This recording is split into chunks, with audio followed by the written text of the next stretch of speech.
भगवत्पादाचार्यभ्यो नमः। हरिः ओम्।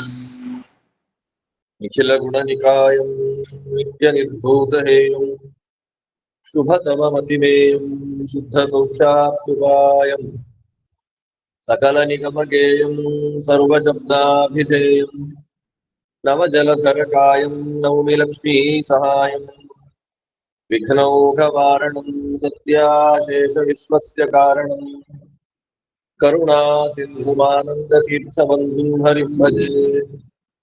अभ्रमं भङ्गरहितम् अजडं विमलं सदा आनन्दतीर्थमतुलं भजे तापत्रयापहम्। भवति यदनुभावादेडमूकोऽपि वाग्मी जडमतिरपि जन्तुर्जायते प्राज्ञमौलिः। सकलवचनचेतो देवता भारती सा मम वचसि निधत्तां सन्निधिं मानसे च। आपादमौलिपर्यन्तं गुरूणामाकृतिं स्मरेत् तेन विघ्नाः प्रणश्यन्ति सिद्ध्यन्ति च मनोरथाः। हरिः ओम्। नारायणं सुरगुरुं जगदेकनाथं भक्तप्रियं सकललोकनमस्कृतं च त्रैगुण्यवर्जितमजं विभुमाद्यमीशं वन्दे भवघ्नममरासुरसिद्धवन्द्यं। नारायणं नमस्कृत्य नरं चैव नरोत्तमं देवीं सरस्वतीं व्यासं ततो जयमुदीरये। हरिः ओम्। स्वस्तिस्तु सदा। ವೈಶಂಪಾಯನ ಮಹಾಮುನಿಗಳು ವೇದವ್ಯಾಸದೇವರ ಶಿಷ್ಯರು. ಬ್ರಹ್ಮದೇವರ ವಿಶೇಷವಾದಂತಹ ಸನ್ನಿಧಾನ ವೈಶಂಪಾಯನರಲ್ಲಿದೆ ಅಂತ ಆಚಾರ್ಯರು ನಮಗೆ ನಿರ್ಣಯದಲ್ಲಿ ತಿಳಿಸಿಕೊಡ್ತಾ ಇದ್ದಾರೆ. ಶುಕಾಚಾರ್ಯರಲ್ಲಿ ವಾಯುದೇವರು, ವೈಶಂಪಾಯನರಲ್ಲಿ ಬ್ರಹ್ಮದೇವರು, ಸುಮಂತು, ಜೈಮಿನಿ, ಪೈಲ ಇವರಲ್ಲಿ ಕ್ರಮವಾಗಿ ಇಂದ್ರದೇವರು, ಗರುಡದೇವರು ಇತ್ಯಾದಿಗಳಾಗಿ ಪ್ರವೇಶ ಮಾಡಿ ವೇದವ್ಯಾಸ ದೇವರಿಂದ ಪಾಠವನ್ನು ಕೇಳಿದರು ಅಂತ ನಿರ್ಣಯದಲ್ಲಿ ಆಚಾರ್ಯರು ಹೇಳ್ತಾರೆ. ಆ ವೈಶಂಪಾಯನ ಮಹಾಮುನಿಗಳು ಯಾಕಂದ್ರೆ ಬ್ರಹ್ಮದೇವರಿಗೆ ಮಾತ್ರ ಮಹಾಭಾರತವನ್ನು ವಿಶೇಷವಾಗಿ ಪಾಠ ಮಾಡುವಂತಹ ಸಾಮರ್ಥ್ಯ ಬೇರೆ ಯಾರಿಗೂ ಇಲ್ಲ. ಮಹಾಭಾರತ ಆದಿಪರ್ವದಲ್ಲಿ ಆರಂಭ ಆದ್ರೆ ಹರಿವಂಶ ಪರ್ವದಲ್ಲಿ ಮುಗಿಯುತ್ತೆ. ಅಂದ್ರೆ ಹರಿವಂಶದ ಶೇಷಧರ್ಮ ಪರ್ವದಲ್ಲಿ ಮುಗಿಯುತ್ತೆ. ಒಟ್ಟು 21 ಪರ್ವ ಖಿಲ ಭಾಗ ಹರಿವಂಶವನ್ನು ಸೇರಿಸಿಕೊಂಡು ಮಹಾಭಾರತ 18 ಪರ್ವ. ಅದರ ಖಿಲ ಭಾಗ ಇದು ಆಶ್ಚರ್ಯ ಪರ್ವ, ಭವಿಷ್ಯ ಮತ್ತು ಶೇಷಧರ್ಮ, ಈ ಮೂರು ಸೇರಿಸಿಕೊಂಡು 21 ಪರ್ವಗಳಲ್ಲಿ ಮಹಾಭಾರತ ಕಂಪ್ಲೀಟ್ ಆಗುತ್ತೆ. ಮಹಾಭಾರತದ ಒಂದೊಂದು ಶ್ಲೋಕಗಳಿಗೆ ಮಿನಿಮಮ್ ಅಂದ್ರು 10 ಅರ್ಥ, ದಶಾರ್ಥ ಅಂತ ಆಚಾರ್ಯರು ಹೇಳ್ತಾರೆ. ಆದ್ದರಿಂದ ಅದನ್ನು ಹೇಳ್ಬೇಕು ಅಂತಂದ್ರೆ ಸಾಮಾನ್ಯರಿಗೆ ಸಾಧ್ಯ ಇಲ್ಲ, ಬ್ರಹ್ಮದೇವರಿಗೆ ಮಾತ್ರ, ಇಲ್ಲ ಬ್ರಹ್ಮದೇವರ ಸನ್ನಿಧಾನ ಪಾತ್ರರಿಗೆ ಮಾತ್ರ. ಆದ್ದರಿಂದ ವೈಶಂಪಾಯನರು ಜನಮೇಜಯ ಮಹಾರಾಜನಿಗೆ ತಿಳಿಸಿಕೊಡುವಾಗ ಪಿತೃಗಳ ಬಗ್ಗೆ, ಪಿತೃಗಳ ಸೃಷ್ಟಿಯ ಬಗ್ಗೆ, ಪಿತೃಕಲ್ಪದ ಬಗ್ಗೆ ಹೇಳ್ತಾ ಇದ್ದಾರೆ. ಅದರಂತೆ ನಾವು ಬೆಳಗ್ಗೆ ಶ್ರವಣ ಮಾಡಿದ್ದು ಪಿತೃದೇವತೆಗಳ ಸಂತಾನದ ಬಗ್ಗೆ ನಾವು ಹೇಳ್ತಾ ಇದ್ದೇವೆ. ಅದರಲ್ಲಿ ಮೇನಾದೇವಿ, ಆ ಮೇನಾದೇವಿಗೆ 4 ಜನ, ಅದರಲ್ಲಿ ಏಕಪರ್ಣ, ದ್ವಿಪರ್ಣ, ಅಪರ್ಣ ಅಂತ ಹೆಣ್ಣು ಮಕ್ಕಳು. ಅದಾದ್ಮೇಲೆ ಮೈನಾಕ ಅಂತ ಒಬ್ಬ ಗಂಡು ಮಗ. ಆ ಮೈನಾಕನ ಕಥೆ ಯಾರು ವಿಸ್ತಾರವಾಗಿ ಹೇಳೇ ಇಲ್ಲ. ಯಾಕೆ ಹೇಳಿಲ್ಲ ಅಂದ್ರೆ ಆ ಮೈನಾಕನಿಗೆ ರೆಕ್ಕೆ, ಪರ್ವತಗಳಿಗೆ ರೆಕ್ಕೆ ಇತ್ತು. ಇಂದ್ರದೇವರು ಏನ್ ಮಾಡಿದ್ರು, ಯಾವುದೋ ದುಷ್ಟ ಪರ್ವತಗಳು ಊರಿನ ಮೇಲೆ ಬಂದು ಕೂತ್ಕೊಂಡ್ಬಿಡ್ತಾ ಇತ್ತು, ಊರೆಲ್ಲ ಏನ್ ನಾಶ. ಅವಾಗ ಎಲ್ಲ ಜನಗಳು ಇಂದ್ರದೇವರನ್ನ ಪ್ರಾರ್ಥನೆ ಮಾಡಿದ್ದಕ್ಕೆ ಇಂದ್ರದೇವರು ವಜ್ರಾಯುಧದಿಂದ ರೆಕ್ಕೆಗಳನ್ನ ಕತ್ತರಿಸ್ಬಿಟ್ರು. ಆದ್ರೆ ಮೈನಾಕನಿಗೆ ರೆಕ್ಕೆ ಹೋಗೋದು ಇಷ್ಟ ಇಲ್ಲ. ಅವನು ವಾಯುದೇವರನ್ನ ಪ್ರಾರ್ಥನೆ ಮಾಡ್ತಾರೆ. ವಾಯುದೇವರಂದ್ರು ರೆಕ್ಕೆ ಇರ್ಬೇಕೋ, ಜಗತ್ತಿಗೆ ಕಣ್ಣಿಗೆ ಕಾಣಿಸುವಂತೆ ಇರ್ಬೇಕು ಅಂತ 2 ಕೇಳಿದ್ರು. ನಾನು ಕಾಣದೇ ಇದ್ರೂ ಪರವಾಗಿಲ್ಲ, ರೆಕ್ಕೆ ಇರ್ಬೇಕು ಅಂತ ಕೇಳ್ಕೊಂಡಿದ್ದ. ಅದಕ್ಕೆ ಅವ್ರು ಏನ್ ಮಾಡಿದ್ರು, ಸಮುದ್ರಕ್ಕೆ ತಗೊಂಡು ಹಾಕ್ಬಿಟ್ರು. ಅದರಿಂದ ಅವತ್ತಿನಿಂದ ಮೈನಾಕ ಸಮುದ್ರದ ಒಳಗೆ ಇದ್ದಾನೆ. ವಾಯುದೇವರು ಹನುಮಂತನಾಗಿ ಸಮುದ್ರೋಲ್ಲಂಘನೆ ಮಾಡುವಾಗ ಮೇಲೆ ಬಂದು ಸೇವೆಯನ್ನು ಮಾಡಿದ ಅಂತ ರಾಮಾಯಣದಲ್ಲಿ ಕಥೆ ಬರುತ್ತೆ. ಇನ್ನು ಏಕಪರ್ಣ ದ್ವಿಪರ್ಣ ಅವರು ಮದುವೆ ಆಗಿ ಹೋಗ್ತಾರೆ. ಅಪರ್ಣಾದೇವಿ ಯಾರನ್ನು ಮದುವೆ ಆದ್ಲು? ಅಪರ್ಣಾದೇವಿ ಮದುವೆಯಾದದ್ದು ಮಹಾರುದ್ರ ದೇವರನ್ನು. ಯಾವ ಸತೀದೇವಿ ದಕ್ಷಯಜ್ಞದಲ್ಲಿ ದೇಹತ್ಯಾಗವನ್ನು ಮಾಡಿದ್ಲೋ ಅದೇ ಮಹಾನುಭಾವಳಾದಂತಹ ಸತೀದೇವಿಗೆ ಇಲ್ಲಿ ಹಿಮವಂತ ಮಹಾರಾಜನ ಮಗಳಾಗಿ ಹುಟ್ಟಿ ರುದ್ರದೇವರನ್ನ ಮದುವೆ ಮಾಡ್ಕೊಳ್ತಾಳೆ. ಅವನಿಗೆ ಒಳ್ಳೆ ಶ್ರೀಮಂತನಿಗೆ ಕೊಟ್ಟು ಮದುವೆ ಮಾಡಬೇಕು ಅಂತ ಆಸೆ ಇತ್ತು. ಯಾರಿಗೆ? ಹಿಮವಂತನಿಗೆ. ಆದ್ರೆ ಇವಳು ಹುಟ್ಟಿದ್ದೇ ರುದ್ರದೇವರನ್ನ ಮದುವೆ ಮಾಡ್ಕೊಳ್ಬೇಕು. ಅವನು ಕೇಳದೆ ಇದ್ದಾಗ ನಾರದರು ಬಂದು ಹೇಳ್ತಾರೆ, ನೀನು ಅವಳಿಗೆ ಕೊಟ್ಟು ಶಿವನಿಗೆ ಕೊಟ್ಟು ಮದುವೆ ಮಾಡ್ಕೊಡ್ಬೇಕು ಅಂತ. ಮದುವೆ ಆಯ್ತು. ಮದುವೆ ಆದ್ರೆ ಅವನಿಗೆ ಅಳಿಯ ಬಂದಿದ್ದಾರೆ. ಅಳಿಯನಿಗೆ ಮನೆನೇ ಇಲ್ಲ, ಸ್ವಂತ ಮನೆನೇ. ಮನೆ ಇಲ್ಲದೆ ಇದ್ದಾಗ ಏನ್ ಮಾಡ್ಬೇಕು? ಹಿಮವಂತ ಅಂದ, ನಮ್ಮನೆ ವಿಶಾಲವಾಗಿದೆ, ಹಿಮಾಲಯ ಪರ್ವತ, ನಮ್ಮನೆಯಲ್ಲೇ ಒಂದು ಕಡೆಯಲ್ಲಿ ಕೂತ್ಕೊಂಡ್ಬಿಡು ನೀವು.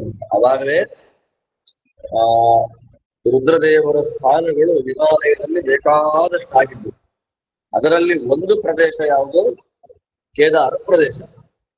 ನಮ್ಮನ್ನು ಆಡ್ಕೊಂತಾರೆ ಎಷ್ಟೋ ಜನ. ಹಿಮಾಲಯಕ್ಕೆ ಹೋಗ್ತಾರೆ, ಮೋಸ್ಟ್ ಬ್ಯೂಟಿಫುಲ್ ಪ್ಲೇಸ್ ಕೇದಾರ. ಕೇದಾರಕ್ಕೆ ಯಾರು ಹೋಗೋದೇ ಇಲ್ಲ. ಇವ್ರು ಯಾರು? ಶಾಸ್ತ್ರಗಳ ಆದೇಶ, ಶಾಸ್ತ್ರದ ಆದೇಶ ಅಲ್ಲ, ರುದ್ರದೇವರದ್ದೇ ಶಾಪ. ಯಾರು ವೇದಗಳನ್ನ ಅಧ್ಯಯನ ಮಾಡ್ತಾರೆ, ವಿಷ್ಣು ಸರ್ವೋತ್ತಮತ್ವ ಸ್ಥಾಪನೆಯನ್ನ ಯಾರು ಮಾಡ್ತಾರೆ, ಅವರು ಕೇದಾರಕ್ಕೆ ಬರಬಾರದು. ಬಂದ್ರೆ ಅವರ ಜ್ಞಾನ ನಾಶ ಆಗಿಬಿಡ್ಲಿ ಅಂತ ರುದ್ರದೇವರೇ ಶಾಪ ಕೊಟ್ಟಿದ್ದಾರೆ. ಆದ್ರಿಂದ ನಾವು ಕೇದಾರಕ್ಕೆ ಹೋಗೋದಿಲ್ಲ. ಕೇದಾರಕ್ಕೆ ಹೋಗೋದಿಲ್ಲ ಅಂತ ಮಾತ್ರಕ್ಕೆ ಆ ದೇವರನ್ನ ಸ್ಮರಣೆ ಮಾಡೋದಿಲ್ಲ ಅಂತಿಲ್ಲ. ಕೇದಾರವನ್ನ ಸ್ಮರಣೆ ಮಾಡಬೇಕು. ಕಾಶಿ ಕೇದಾರ ಮಾಯ ಅಂತ ಶ್ರೀಪಾದರಾಜರ ಸ್ತೋತ್ರದಲ್ಲಿ ಕೇದಾರದ ಸ್ಮರಣೆ ಇದೆ. ಕೇದಾರ ಸ್ಮರಣೆಗೆ ಯೋಗ್ಯ, ದರ್ಶನಕ್ಕೆ ಯೋಗ್ಯವಾದ ಕ್ಷೇತ್ರ ಅಲ್ಲ. ಹಾಗೆ ಹಿಮಾಲಯದಲ್ಲಿ ಬೇಕಾದಷ್ಟು ಶಿವನ ಸ್ಥಾನಗಳು ಬಂತು. ಎಲ್ಲಿ ಕೊಟ್ರು ಮನೆ ಅಂತಂದ್ರೆ ಮಾನಸ ಸರೋವರದ ಬದಿಯಲ್ಲಿ ಒಂದು ಪರ್ವತ, ಅದನ್ನ ಕೈಲಾಸ ಅಂತ ಕರೀತಾರೆ. ಆ ಕೈಲಾಸ ಶಿಖರವನ್ನ ಮಗಳು ಅಳಿಯನಿಗೆ ಮನೆ ಅಂತ ಬಿಟ್ಕೊಟ್ರು. ಈ ರುದ್ರದೇವರಿಗೆ ಮನೆ ಇಷ್ಟ ಇಲ್ಲ. ಅವರಿಗೆ ಮನೆ ಬಂತು. ಮನೆ ಬಂದ ಮೇಲೆ ಶಿವನ ಭೂತಗಣಗಳಿವೆ, ಅವರೇ ಸೃಷ್ಟಿ ಮಾಡಿದ್ದು. ವಿಚಿತ್ರವಾದ ಸೃಷ್ಟಿ, ಭೂತಗಣಗಳ ಸೃಷ್ಟಿ. ಅವು ಮರಣನೇ ಇಲ್ಲ ಅದಕ್ಕೆ. ಆ ಸೃಷ್ಟಿ ಮಾಡಿದ ಮೇಲೆ ಅವ್ರಿಗೆ ಕೆಲಸ ಇಲ್ಲ. ಸ್ಮಶಾನದಲ್ಲಿ ಹೆಂಡತಿ ಕರ್ಕೊಂಡು ವಾಸ ಮಾಡಕ್ಕಾಗಲ್ಲ. ಬೇರೆ ಮನೆ ಇಲ್ಲ, ಕೈಲಾಸದಲ್ಲಿ ಮನೆ ಮಾಡ್ಕೊಂಡಿದ್ದಾರೆ. ಇವಾಗ ಭೂತಗಣಗಳಿಗೆ ಏನು ಕೆಲಸ ಅಂತಂದ್ರೆ, ಭೂತಗಣಗಳೆಲ್ಲ ಶಿವನನ್ನ ಬಂದು ಪ್ರಾರ್ಥನೆ ಮಾಡಿದ್ರು, ಸ್ವಾಮಿ ಬೇರೆ ಕೆಲಸ ಇಲ್ಲ, ಏನಾದ್ರೂ ಕೆಲಸ ಕೊಡಿ ಎಂದಾಗ ಪಾರ್ವತೀ ದೇವಿಯ ಮಂತ್ರಗಳನ್ನು ಉಪದೇಶ ಮಾಡ್ತಾರೆ. ಜಪ ಮಾಡ್ತಾ ಕೂತ್ಕೊಳ್ಳಿ ನೀವು. ಜಪ ಮಾಡ್ತಾ ಅಲ್ಲಲ್ಲೆಲ್ಲ ಹಿಮಾಲಯ ಶಿಖರಗಳ ಮೇಲೆ ಕೂತ್ಕೊಂಡು ಪಾರ್ವತೀ ದೇವಿಯ ಮಂತ್ರವನ್ನು ಜಪ ಮಾಡ್ತಾ ಇದೆ ಈ ಭೂತಗಣಗಳೆಲ್ಲ. ಅದರಲ್ಲಿ ಒಂದು ಘಂಟಾಕರಣ ಅಂತ ಪಿಶಾಚಿ. ಇವತ್ತು ಬದರಿಕಾಶ್ರಮಕ್ಕೆ ನಾವು ಹೋದ್ರೆ, ಬದರಿ ಯಾತ್ರೆ ಅಂತ ಮಾಡಿದ್ರೆ, ಅಲ್ಲಿ ನಕ್ಷತ್ರ ಪಾಲಕ ದೇವತೆ ಘಂಟಾಕರಣ ಪಿಶಾಚಿ. ಅವನಿಗೆ ದೇವರ ಹೆಸರು ಹೇಳಿದ್ರೆ ಆಗ್ತಾ ಇರ್ಲಿಲ್ಲ, ಕಿವಿಗೆ ಗಂಟೆ ಕಟ್ಟಿಕೊಂಡಿದ್ದಾವೆ.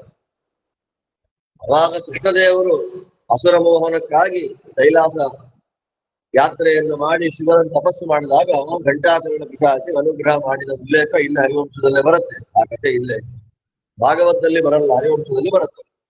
ಘಂಟಾಕರಣ ಪಿಶಾಚಿ ಒಂದೊಂದು ಭೂತಗಳು. ಕುಬೇರನ ಮನೆ ಹತ್ತಿರದಲ್ಲೇ ಶಿವನ ವಾಸ. ಹೀಗಿದ್ದಾಗ ಮೇನಾದೇವಿಗೆ ಬೇಜಾರಾಯ್ತು. ಇಲ್ಲ, ಮಗಳನ್ನು ಕೊಟ್ಟು ಮನೆ ಕೊಟ್ಟು ಇಲ್ಲೇ ವಾಸ ಮಾಡಪ್ಪ ಅಂತ ಹೇಳಿದ್ರೆ ಯಾರನ್ನ ಸ್ತೋತ್ರ ಮಾಡ್ಬೇಕು? ಅವಾಗ ನನ್ನನ್ನ ಸ್ತೋತ್ರ ಮಾಡ್ಬೇಕು. ಈ ಪಿಶಾಚಿಗಳು ಸ್ತೋತ್ರ ಮಾಡ್ತಿರೋದು ಯಾರನ್ನ? ಭೂತಗಳು ಮಗಳನ್ನು. ತಡ್ಕೊಳ್ಲಿಕ್ಕಾಗ್ಲಿಲ್ಲ ಅವರಿಗೆ. ತಡ್ಕೊಳ್ಲಿಕ್ಕಾಗದೆ ಪಾರ್ವತಿ ದೇವಿಗೆ ಕಿವಿಗೆ ಕೇಳಿಸೋ ಹಾಗೆ ರುದ್ರದೇವರ ನಿಂದೆ ಮಾಡ್ಲಿಕ್ಕೆ ಶುರು ಮಾಡಿದ್ರು. ಅವಾಗ ಪಾರ್ವತಿ ಅಂತಾಳೆ, ನಾವಿರ್ಬಾರ್ದಿಲ್ಲಿ, ನಾವು ಬೇರೆ ಮನೆ ಮಾಡ್ಕೊಂಡು ಹೋಗೋಣ ಬನ್ನಿ. ಶಿವ ಅಂತಾನೆ, ನೋಡಮ್ಮ, ನನಗೆ ಮನೆ ಅಂದ್ರೆ ಕೈಲಾಸ ಒಂದೇ, ಇದು ಸ್ಮಶಾನ ಒಂದೇ. ಸ್ಮಶಾನ ಬಿಟ್ಟು ನಾನು ಬೇರೆ ಕಡೆ ಬರಲ್ಲ. ಏನೋ ನೀನು ಮನೆ ಮಾಡಬೇಕು ಅಂತಂದ್ರೆ ನಿಮ್ಮಪ್ಪ ಕೊಟ್ಟು ಕೈಲಾಸಕ್ಕೆ ಬಂದು ಕೂತ್ಕೊಂಡಿದ್ದೀನಿ. ಇನ್ನು ಮನೆ ಮಾಡಿ ಎಲ್ಲಿ ಮಾಡ್ಲಿ ಮನೆ? ನಾನು ಒಬ್ಬನೇ ಅಲ್ಲಲ್ಲ ಮನೆ ಮಾಡೋದು ಅಂದ್ರೆ. ನನ್ನ ಜೊತೆಯಲ್ಲಿ ಭೂತಗಣಗಳೆಲ್ಲ ಬರುತ್ತೆ. ಸಿಟಿ ಮಧ್ಯದಲ್ಲಿ ನಾನು ದೇವಸ್ಥಾನ ಮಾಡಿಬಿಟ್ರೆ, ನನ್ ಮನೆ ಮಾಡಿದ್ರೆ ಭೂತಗಣಗಳೆಲ್ಲ ಅಲ್ಲೇ ಬಂದು ಕೂತ್ಕೊಳ್ಳುತ್ತೆ. ಭೂತ ಬಂತು ಅಂದ್ರೆ ಊರು ಹಾಳಾಯ್ತು ಅಂತ. ನಾನೇನ್ ಮಾಡ್ಬೇಕು ಇವಾಗ ಅನ್ನೋದಕ್ಕೆ ನನಗೆ ಅದೆಲ್ಲ ಗೊತ್ತಿಲ್ಲ, ನಾವು ಸಪರೇಟ್ ಆಗಿರ್ಬೇಕು, ನನಗೊಂದು ಮನೆ ಬೇಕೇ ಬೇಕು. ಅವಾಗ ಚಂದ್ರವಂಶದಲ್ಲಿ ಹುಟ್ಟಿದ ದಿವೋದಾಸ ಅಂತ ಒಬ್ಬ ರಾಜ. ಆ ದಿವೋದಾಸ ಅಂತನ್ನುವ ರಾಜ ಅವಾಗ ಕಾಶಿ ರಾಜನಾಗಿದ್ದಾನೆ. ಅವನ ಕಾಲದಲ್ಲಿ ಕಾಶಿ ತುಂಬಾ ಸಮೃದ್ಧವಾಗಿತ್ತು. ಅದಕ್ಕಿನ್ನೂ ಕಾಶಿ ಅಂತ ಹೆಸರು ಬಂದಿಲ್ಲ, ವಾರಾಣಸಿ ಅಂತ ಆ ಕ್ಷೇತ್ರದ ಹೆಸರು. ಶಿವ ಅಂತಾನೆ, ನಾನು ವಾಸ ಮಾಡ್ಬೇಕು ಅಂದ್ರೆ ಅಲ್ಲಿ ಜನ ಇರಬಾರ್ದು, ಮನೆಗಳಿರ್ಬಾರ್ದು, ಎಲ್ಲ ವೆಕೇಟ್ ಆಗಿದ್ರೆ ನಾನು ಬರ್ತೀನಿ ಅಲ್ಲಿ. ವೆಕೇಟ್ ಮಾಡಿಸು ಅಂತ ಅವನ ಒಂದು ಭೂತಗಣಕ್ಕೆ ಆದೇಶ ಮಾಡ್ತಾನೆ. ಆ ಭೂತ ಏನ್ ಮಾಡ್ತು, ಅದರ ಸಬಾರ್ಡಿನೇಟ್ ಭೂತಕ್ಕೆ ಹೇಳ್ತು ಹೇಗಿರುತ್ತೆ ನೋಡಿ. ಆ ಭೂತ ಏನ್ ಮಾಡ್ತು, ಅದರ ಸಬಾರ್ಡಿನೇಟ್ ಭೂತಕ್ಕೆ ಹೇಳ್ತು. ಅವನು ಯಾರು, ನಿಕುಂಭ ಅನ್ನುವಂತ ಭೂತ, ಶಿವಗಣ. ಆ ನಿಕುಂಭ ಏನ್ ಮಾಡ್ತಾನೆ, ಬರ್ತಾನೆ, ಶಿವನ ಆಜ್ಞೆ ಆಗಿದೆ, ಹೊಡೆದು ಹೆದರಿಸಿ ಜನಗಳನ್ನ ವೆಕೇಟ್ ಮಾಡಿಸುವ ಹಾಗಿಲ್ಲ, ನ್ಯಾಚುರಲ್ ಆಗಿ ಜನ ಖಾಲಿ ಆಗ್ಬೇಕು ಅಂತ ಊರಿಗೆ ನಾನು ಬರ್ತೇನೆ. ಈ ನಿಕುಂಭ ಬಂದ, ಅವ್ನು ಬಾರ್ಬರ್, ಅವನ ಸ್ವಪ್ನದಲ್ಲಿ ಕಾಣಿಸ್ಕೊಡ್ತಾನೆ, ನೋಡಪ್ಪ ನಿನಗೆ ಏನ್ ಬೇಕೋ ಅದನ್ನ ನಾನು ಕೊಡ್ತೀನಿ, ನನಗೆ ಗುಡಿ ಕಟ್ಟಿ ಪೂಜೆ ಮಾಡು. ಅವನು ಪೂಜೆ ಮಾಡಿದ, ಒಳ್ಳೆ ಹಣವಂತ ಆಗ್ಬಿಟ್ಟ. ದಿವೋದಾಸನಿಗೆ ಏನ್ ಬೇಕೋ ಅದು ಅವನಿಗೆ ಬೇಕಾಗಿತ್ತು, ಅವನು ಇಲ್ಲಿ ಪೂಜೆ ಮಾಡ್ತಾನೆ. ಊರಿನವರಿಗೆಲ್ಲ ಫಲ ಕೊಡುತ್ತೆ ಆ ಭೂತ, ದಿವೋದಾಸನಿಗೆ ಮಾತ್ರ ಕೊಡ್ತಾ ಇಲ್ಲ. ದಿವೋದಾಸನಿಗೆ ಸಿಟ್ಟು ಬಂದು ಅವನೇ ಕಟ್ಟಿಸಿದ ಗುಡಿ ಅಲ್ಲ, ಅವನೇ ಪ್ರತಿಷ್ಠೆ ಮಾಡಿದ ಪ್ರತಿಮೆ ನಾಶ ಮಾಡಿಬಿಟ್ಟ. ಅವಾಗ ಭೂತ ಶಾಪ ಕೊಡ್ತು, ನನ್ನ ಗುಡಿ ನಾಶ ಮಾಡದೆ ಅಲ್ವಾ, ನಿನ್ನ ಊರು ನಾಶ ಆಗ್ಲಿ, ಜನಗಳೆಲ್ಲ ಖಾಲಿ ಆಗ್ಬಿಡ್ಲಿ ಅಂತ ಶಾಪ ಕೊಟ್ಟಿದ್ದಕ್ಕೆ ಜನಗಳು ಇದ್ದಕ್ಕಿದ್ದ ಹಾಗೆ ಇಡೀ ಊರನ್ನ ಖಾಲಿ ಮಾಡಿ ಹೊರಟರು. ಅವಾಗ ನಿಕುಂಭ ಕೈಲಾಸಕ್ಕೆ ಬಂದು, ಸ್ವಾಮಿ ಕೆಲಸ ಆಗಿದೆ, ನೀವು ಬರಬಹುದು ಅಂತ ಕರೆದದ್ದಕ್ಕೆ ನಂದಿ ಮೇಲೆ ಕೂತ್ಕೊಂಡು ಪಾರ್ವತಿ ಪರಮೇಶ್ವರರಿಬ್ಬರು ಕೂಡ ಕಾಶಿ ನಗರವನ್ನ ಪ್ರವೇಶ ಮಾಡ್ತಾರೆ. ಅದನ್ನ ನೋಡಿ ಪಾರ್ವತಿ ದೇವಿಗೆ ಏನೋ ವಿಚಿತ್ರವಾದ ಫೀಲಿಂಗ್ ಆಗಿದೆ. ಎಷ್ಟು ದೊಡ್ಡ ಪರ್ವತ, ರಿಸ್ಟ್ರಿಕ್ಷನ್ನೇ ಇಲ್ಲ, ಇಲ್ಲಿ ಬಂದ್ರೆ ಇಷ್ಟೇ ಇಷ್ಟು ಜಾಗ. ಪಾಪ ನಂದಿಗೆ ಫ್ರೀ ಆಗಿ ಓಡಾಡಕ್ಕೆ ಆಗ್ತಿಲ್ವಂತೆ, ಇಲ್ಲೆಲ್ಲ ಗಾಯಗಳಾಗ್ತಾ ಇದೆ, ಅಷ್ಟು ಚಿಕ್ಕ ಜಾಗ. ನಂದಿಗೆ ಓಡಾಡಕ್ಕೆ ಆಗಿಲ್ಲ. ಪಾರ್ವತಿ ಅಂದ್ರೆ, ಸ್ವಾಮಿ ಊರು ಯಾವ್ದಾದ್ರು ಸಪರೇಟ್ ಆಗಿ ಮನೆ ಮಾಡಿ ಅಂತಂದ್ರೆ ಇಷ್ಟು ಚಿಕ್ಕ ಮನೆ ಮಾಡಿದಿರಲ್ಲ, ನನಗಿರಕ್ ಇಷ್ಟ ಇಲ್ಲ, ನಾನಿರಲ್ಲ ಇಲ್ಲಿ. ಶಿವ ಅಂತಾನೆ, ಕೈಲಾಸ ಬಿಟ್ರೆ ಸ್ಮಶಾನ, ಸ್ಮಶಾನ ಬಿಟ್ರೆ ನಾನಿಲ್ಲೇ ಇರ್ತೀನಿ, ನಿನ್ ಕರ್ಕೊಂಡ್ ಬಂದಿದ್ದೀನಿ, ನಾನಿಲ್ಲೇ ಇರ್ತೀನಿ. ಇದು ಅವಿಮುಕ್ತ. ನಾಹಂ ವೇಶ್ವನಿ ವತ್ಸ್ಯಾಮಿ, ನಾನು ಮನೆಯಲ್ಲಿ ವಾಸ ಮಾಡುವಂತವ್ರಲ್ಲ, ಅವಿಮುಕ್ತವೇ ನನ್ನ ಮನೆ, ಇಷ್ಟ ಇದ್ರೆ ಇರೋ, ಇಲ್ಲ ಅಂತ ಹೋಗುವುದು.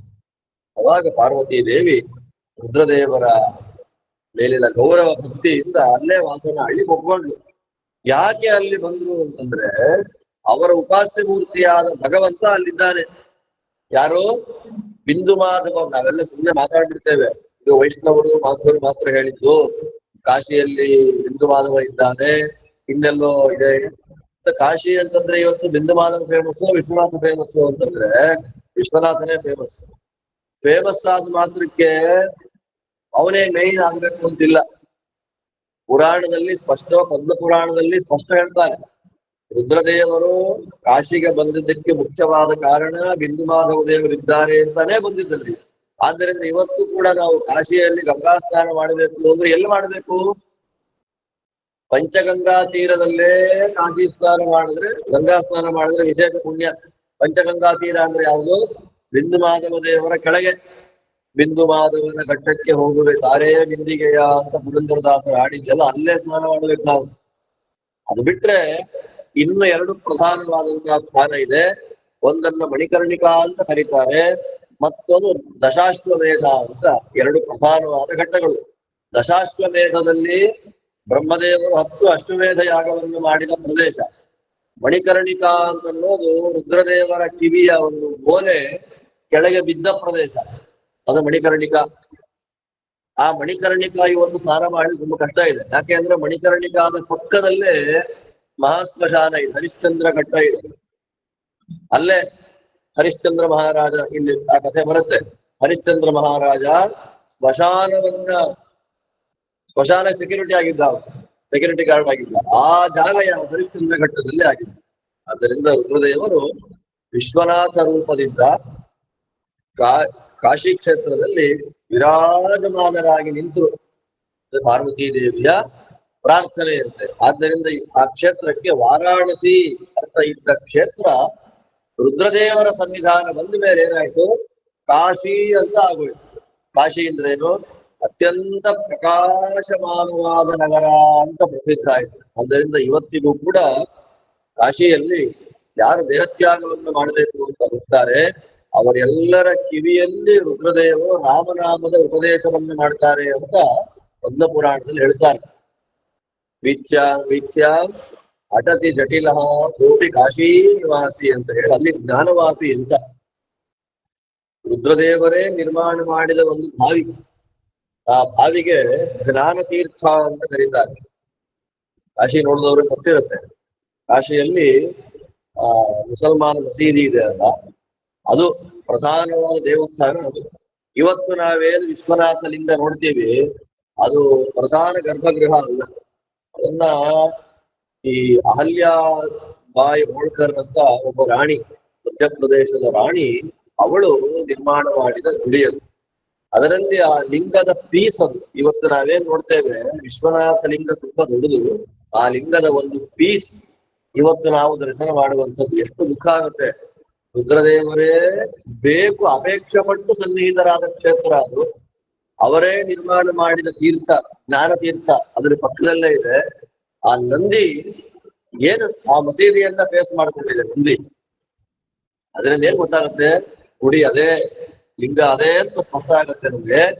ಜ್ಞಾನ ತೀರ್ಥವನ್ನ ರುದ್ರದೇವರು ನಿರ್ಮಾಣ ಮಾಡಿದ್ರು. ಆ ಜ್ಞಾನ ತೀರ್ಥ ಸ್ನಾನ, ಆ ಜ್ಞಾನ ತೀರ್ಥ ಪಾನ, ಜ್ಞಾನ ತೀರ್ಥ ಪ್ರೋಕ್ಷಣೆ ಎಲ್ಲವೂ ವಿಶೇಷವಾಗಿ ನಮಗೆ ತತ್ವಜ್ಞಾನವನ್ನ ಕೊಡುವ ಸಾಧನೆ ಇದು. ಇವತ್ತು ಜ್ಞಾನ ತೀರ್ಥ ಮುಚ್ಚಿಬಿಟ್ಟಿದ್ದಾರೆ. ಸುಮ್ಮನೆ ಜ್ಞಾನವಾಪಿ, ಆ ಮಸೀದಿ ಹೆಸರೇ ಜ್ಞಾನವಾಪಿ ಅಂತ. ಇನ್ನು ಅಯೋಧ್ಯೆಯಲ್ಲಿ ರಾಮ ಜನ್ಮಭೂಮಿ, ರಾಮದೇ ಹುಟ್ಟಿದ ಜಾಗದಲ್ಲಿ ಮಸ್ಜಿದ್ ಜನ್ಮಸ್ಥಾನ ಅಂತ ಅದೇನೋ ದೇವ್ರ ದಯ, ಅದು ಬಿಡುಗಡೆ ಆಯ್ತು. ಮಥುರಾ ನಗರಕ್ಕೆ ಹೋಗ್ಬಿಟ್ರೆ ತುಂಬಾ ದುಃಖ ಆಗುತ್ತೆ. ಆ ಮಥುರಾ ನಗರದಲ್ಲಿ ಕೃಷ್ಣದೇವರು ಹುಟ್ಟಿದ ಜೈಲ್ ಏನಿದೆ, ಸ್ಪಷ್ಟವಾಗಿ ಮಸೀದಿಯಾಗಿ ಕೂತ್ಕೊಂಡಿದೆ. ಅದ್ರ ಪಕ್ಕದಲ್ಲಿ ನಮ್ಮವ್ರು ಯಾರೋ ಜೈಲ್ ತರ ಒಂದು ಕ್ರಿಯೇಟ್ ಮಾಡಿ ಇಲ್ಲ ಕೃಷ್ಣ ಹುಟ್ಟಿದ್ದು ಅಂತ ನಾವು ನಮಸ್ಕಾರ ಮಾಡ್ಕೊಂಡು ಬರ್ತೀವಿ. ಎಷ್ಟು ಅನ್ಯಾಯ ಮಾಡಿದ್ದಾರೆ ನಮಗೆ. ಇನ್ನು ಸೋಮನಾಥ ಪ್ರಭಾಸ ಕ್ಷೇತ್ರ, ಸೌರಾಷ್ಟ್ರ ಸೋಮನಾಥ 18 ಬಾರಿ ಲಿಂಗವನ್ನು ಪಡೆದಿದ್ದಾರೆ. ಅದು ಯಾವುದೋ ಒಂದು ಅಫ್ಘಾನಿಸ್ತಾನದಲ್ಲಿ ಆ ಮಸೀದಿಯ ಮೆಟ್ಟಿಲಾಗಿದೆ ಲಿಂಗ. ಇವತ್ತು ಸೋಮನಾಥದ ಲಿಂಗ ನ್ಯೂಲಿ ಕನ್ಸ್ಟ್ರಕ್ಟೆಡ್ ದೇವಸ್ಥಾನ. ಸಮುದ್ರ ತೀರದಲ್ಲಿರುವಂತಹ ಪ್ರಸಿದ್ಧವಾದ ರುದ್ರದೇವರ 12 ಸನ್ನಿಧಾನಗಳಲ್ಲಿ ಮೊದಲನೇ ಸನ್ನಿಧಾನ ಯಾವುದು? ಸೋಮನಾಥನ ಸನ್ನಿಧಾನ, ಪ್ರಭಾಸ ಕ್ಷೇತ್ರ. ಕೃಷ್ಣದೇವರು ಒಳ್ಳೆ ಯಜ್ಞಯಾಗಾದಿಗಳನ್ನು ಮಾಡಿದ ಕ್ಷೇತ್ರ. ಆದ್ದರಿಂದ ಕಾಶಿ ಕ್ಷೇತ್ರದ ಸ್ಮರಣೆಯನ್ನ ಮಾಡಿಕೊಂಡ್ರೆ ಮಹತ್ಪುಣ್ಯ. ಅಹಂ ಕಾಶೀಂ ಗಮಿಷ್ಯಾಮಿ ತತ್ರೈವ ನಿವಸಾಮ್ಯಹಂ.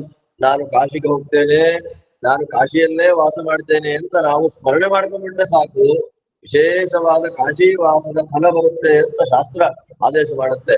ಗಂಗೆಯನ್ನ ಮನೆಗೆ ತರಬೇಕು ಅಂದ್ರೆ ಹರಿದ್ವಾರದಲ್ಲಿ, ಅಥವಾ ಋಷಿಕೇಶದಲ್ಲಿ ತ್ರಿವೇಣಿ ಘಟ್ಟ ಅಂತ ಇದೆ, ಅಲ್ಲಿ ಆಗ್ಲಿಲ್ಲ, ಹರಿದ್ವಾರದಲ್ಲಿ ಗಂಗೆಯನ್ನು ತಂದು ಮನೆಯಲ್ಲಿ ಪೂಜೆ ಮಾಡ್ಬೇಕು. ಅದು ಫಲ. ಗಂಗಾ ಸ್ನಾನದ ಫಲ ನಮಗೆ ಬರಬೇಕು ಅಂದ್ರೆ ಕಾಶಿಯಲ್ಲೇ, ಅದು ಶಾಸ್ತ್ರಗಳ ಸ್ಪಷ್ಟವಾದ ಆದೇಶ. ಆದ್ದರಿಂದ ಕಾಶಿಯಲ್ಲಿ ಅವರು ಬಂದು ವಿಶೇಷವಾಗಿ ಸನ್ನಿಹಿತರಾಗಿ ಬಿಟ್ಟಿದ್ದಾರೆ.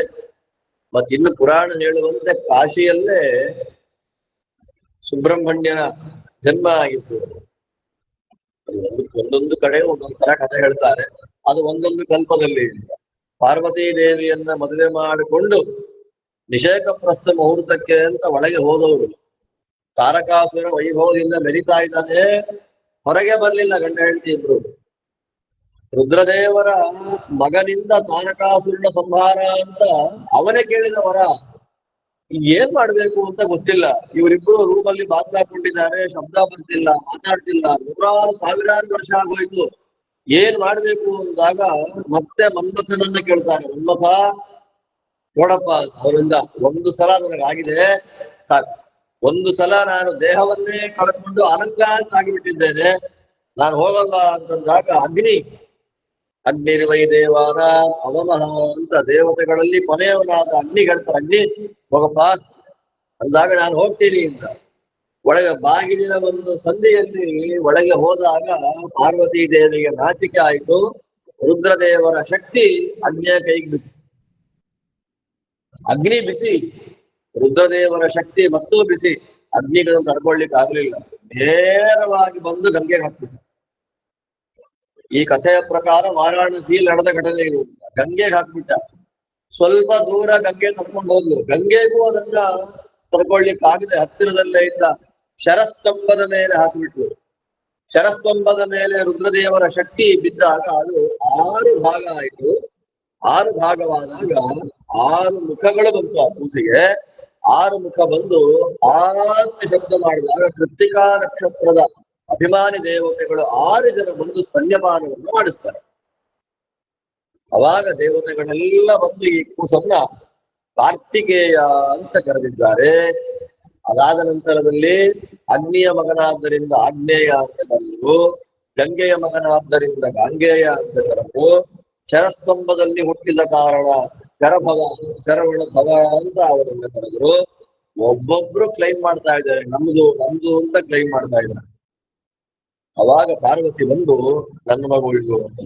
ಅವಾಗ ನಿನ್ ಮಗು ಆಗಕ್ ಸಾಧ್ಯನೇ ಇಲ್ಲ, ಶಿವನ ಶಕ್ತಿ ನಿನ್ನೊಳಗೆ ಪ್ರವೇಶವನ್ನೇ ಮಾಡಿಲ್ಲ, ನಿನ್ ಮಗು ಹೇಗಾಗುತ್ತೆ ಅಂದಾಗ ಶಿವ ಬಂದು ಹೇಳ್ತಾನೆ, ನಾನು ಯಾರನ್ನ ಉದ್ದೇಶ ಮಾಡಿಕೊಂಡು ಶಕ್ತಿಯನ್ನ ವಿಸರ್ಜನೆ ಮಾಡಿದ್ರು ಅವಳದ್ದೇ ಮಗು. ಆದ್ದರಿಂದ ನಾನು ಪಾರ್ವತಿಯನ್ನ ಉದ್ದೇಶ ಮಾಡಿಕೊಂಡು ಶಕ್ತಿ ವಿಸರ್ಜನೆ ಮಾಡಿದ್ದಾದ್ದರಿಂದ ಇದರ ತಾಯಿ ಪಾರ್ವತಿಯೇ ಹೇಳ ಆದೇಶ ಮಾಡಿ ನಿಮಗೂ ಕೀರ್ತಿ ಬರ್ಲಿ ಅಂತ ಹೇಳಿ ಕೊಟ್ಟಾಗ ಒಬ್ಬೊಬ್ಬನ ಏನಾಯ್ತು, ದೇವಸೇನಾಧಿಪತಿ ಭಟ್ಟ ಅನ್ನೋದು ಬಂದು, ಶಕ್ತಿ ಆಯುಧ ಅನ್ನೋದು ಬಂದು, ಅವನಿಗೆ ಪಟ್ಟಾಭಿಷೇಕ ಮಾಡಿ ಯುದ್ಧ ಕಳಿಸ್ತಾರೆ.